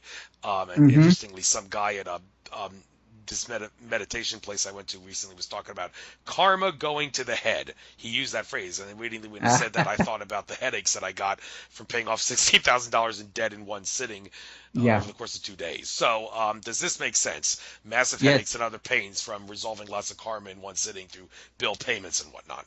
Yep. And what I'm hearing on this, in addition to karma in regards to yours, not only was it just yours, but it also was generational. So the grandparents and family lines in which you had connected as a result of, I guess, servitude that they had served or something, there was a karmic imbalance that was connected to the family line. And as a result of you clearing that through the pay online button, it manifested itself in the form of pain, but it also was like pain of resolution as a result of all of that. It was alleviated. Yes. And what I do Yeah. with the leftover $2,000, I used it to buy gold and silver, which I think is a very intelligent idea, given that what they're Hmm. supposed to be planned is in the works anyway. I hate talking Hmm. about this, but it always seems to come up in conversation. The whole global currency reset, RV, Nasara, whatever you want to call it, we're supposed to go to a gold-backed currency and then replace it after maybe 10 years or so with no money at all to join all the other civilizations out there that don't use money. And Alex Collier, a prominent ET contactee, has said many times we are the only civilization that uses money that he knows of in the Milky Way galaxy. Earth is. So, although when it comes to money and finance, I would have to think Native Americans don't really have to worry about that. Or do you? Does money exist in your world? And if it does, are you and the rest of your friends in the Native American community trying to go to a system of no money? Initially, it was a system of no money. That whole notion concept was never in place prior to the arrival. And because of the acculturation and with the people becoming more and more Americanized or wanting to live the American dream, that's what's caused them to shift that perception and to become impoverished because the materialism of it all, down on Navajo Nation, yeah, people have their nice things, but you still see that it's very third world, still living conditions down there. But one of the things that has created for a lot of indigenous peoples and tribes all across the nation is that, and it has provided this energy of survival, where we're able to, like I said before, we're able to find a tool living off the planet and working with the energy of feathers or working with the energy of the water, and we rely on this relationship with the planet in order to survive. And I always thought of this whenever you hear the catastrophe of the stories and stuff back when 2012 was supposed to happen. I always thought to myself, well, if it does happen, then I'm going to leave the city and I'm going to go back to the reservation because that's where I know the land very well. I know where the natural springs are.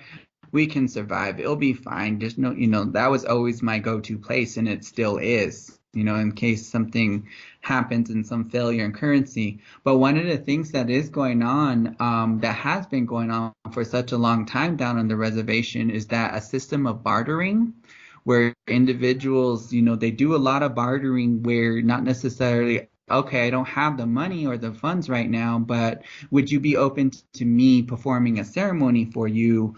Or would you be open to me? Do you need some handiwork to be completed? So they do have this system of exchange through bartering.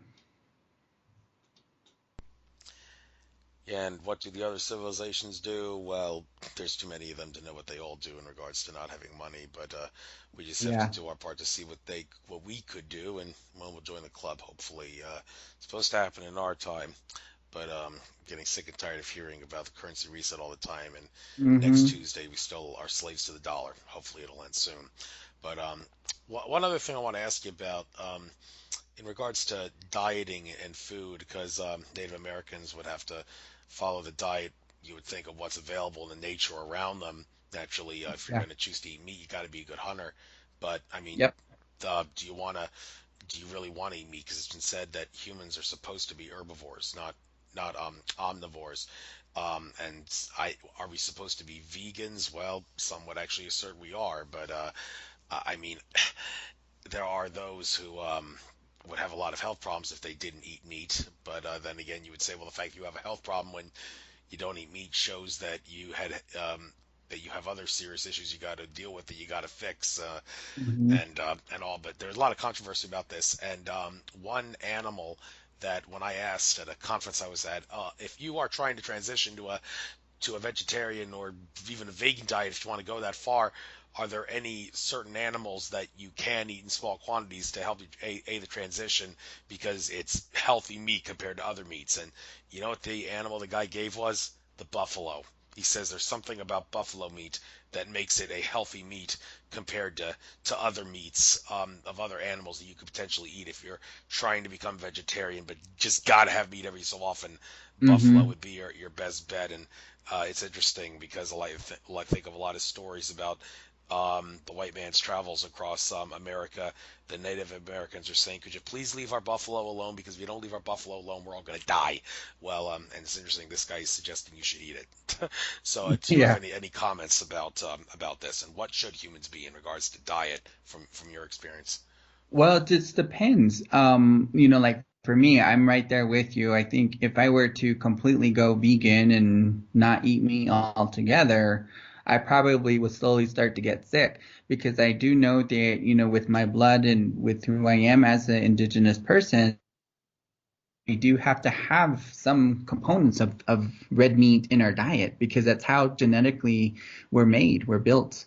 And in addition to that, if someone were to come to me and say, well, vibrationally, and you know how they process meat and all that stuff that goes into it, you shouldn't be eating it. I'm like, okay, so what should I do then? And they're like, well, you should eat plants. I'm like, oh, really? Okay, well, how would you explain that the fact I know a plant that sings, that she does plant music therapy, that she helps provide, so you can't tell me that plants are not living beings? So what's your solution to that? So it's kind of like it just kind of depends. Where to say, you need to go vegan, I'm like, well, I know plants that sing. I know that they're alive. I know that they're conscious just as much as a living entity, with the buffalo or another four-legged is. So what would your solution be? So it kind of depends on what their intention is behind all of that. But one thing I have learned when it comes to eating, no matter what you're eating, is I was always told that you need to bless and charge up, energetically infuse anything that goes into your mouth. If it's medicine, if it's water, if it's food. So you sit there and go into the energy of intention, of thanking and going into gratitude, being happy and appreciative that, this sacrifice that was made, or acknowledging it in any way, but going into the vibrancy of appreciation, then in that instance, it helps neutralize it. So therefore, now you're going into gratitude. So you're basically eating the energy of gratitude, no matter what it is. Well, I'm doing my homework because I always ask for the highest good to come from the food whenever I eat it, and Mm-hmm. always try to bless it with my heart, soul, essence. So, but now I got Mm-hmm. to do that with everything that I put in my Yeah, mouth, which even is, medicine. Yep. yep, Even the tobacco. Everything is vibration. As Einstein indicated, everything, all energy is matter, or matter is energy, right? And so energy is just vibration and frequency that is moving at a certain dimensional form. So therefore, if you can increase the vibration of what was red, going back to the color spectrum and going back into the density of it all, but increasing the vibration through charging it up with your intention or prayer or energy, then in that instance, you're basically neutralizing that and amping it back up. And now you're ingesting that. So you're ingesting and putting that vibration back into your fields. So everything is reprogrammable. right, right, and act like you understand Mhm. that, people. We got time for Yep. one more question, one more subject here.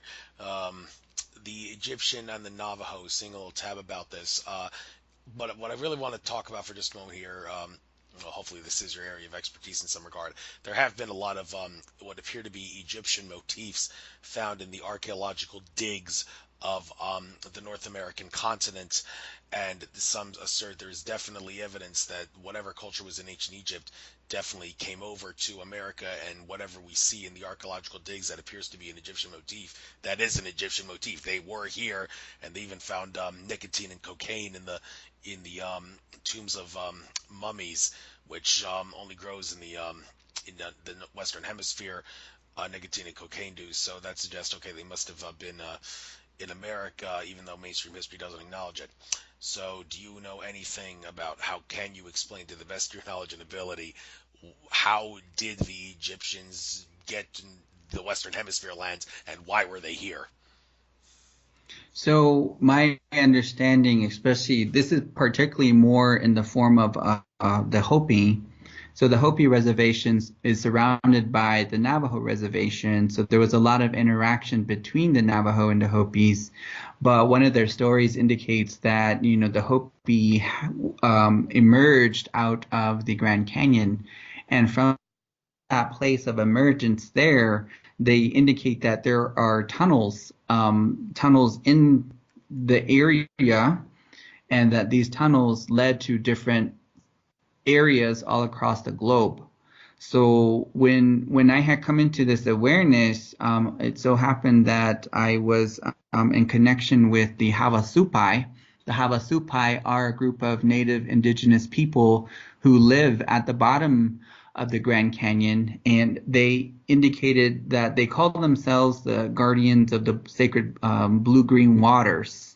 And they also have in their stories too, I'm sure, that there was relations established all across the world, and they probably do know of these caves or these different tunnels that are leading from various points to other points.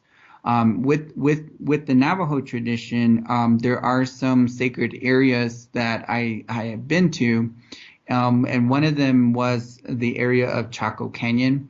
And that's where, correlating back to what you had asked about the shamanic essence, that's where these essences in collaboration with the Egyptian energies, these essences were created as a result of me going there to these sacred areas, completely guided by spirit, completely guided by universe. And the ancestors had told me where to go in these sacred areas. And with regards to Chaco Canyon, it showed me a rock of that had these symbols, that these depictions were on there. But within these symbols and depictions, there were encodements that were taking place. So what happened was an energy had transferred itself out of the symbols into me, and then I transferred that energy to connection in Houston, who was the one blending these essences together to capture the Chaco Canyon energy, spirit. And so when I was there, though, these symbols had depictions that looked very similar to, what do they call it? Sarcophagus, I think. Those little, I don't know how to explain them, but they're those beds. And then there were some images that I saw that looked like it had ETs. There were some images that looked like the Sphinx. So Chaco Canyon is located in New Mexico. It's one of the oldest civilizations, way back in the day. I want to say in the 1880, around that time, it was like at its very high peak. So apparently there was a lot of connection in this area with these people all across the globe. So you start to hear a lot of these different stories and a lot of these different theories as to how all of these came about, but also a lot of correlation, how the medicines and traditions were exchanged and how they were shared with one another. Okay, did you say Chaco Canyon is about 800,000 years old as a civilization? It's yeah, it was 800 AD around that time. You, when did you 800 AD? Mm-hmm. Okay, so it's I thought you said 800,000 years old. No, No, 800 AD. okay, never mind. I'm confusing that with something else. All right, well, thank you anyway. Definitely another No area problem. that requires a lot more research, the Right. Egyptian connection in North America. So, well, Garrett, pleasure having you on. I look forward to maybe seeing you at a future conference. If you're ever going to be at Chief Gold and Lady Eagles conferences in the future, you'll probably see me there because I love that one that happened this past 11/11 so much. I want to make sure I go there almost every year. Very unlikely another conference could be on par with that I want to go to Mm-hmm. instead. No, no disrespect to. I don't know if I should say that because I remember Tolek he had a conference at the same time. Maybe for the sake of variety, I should go to that one Right. next year. But anyhow, if I do go to Chief Golden, if you go to Chief Golden Light Eagles, chances are you will see me there.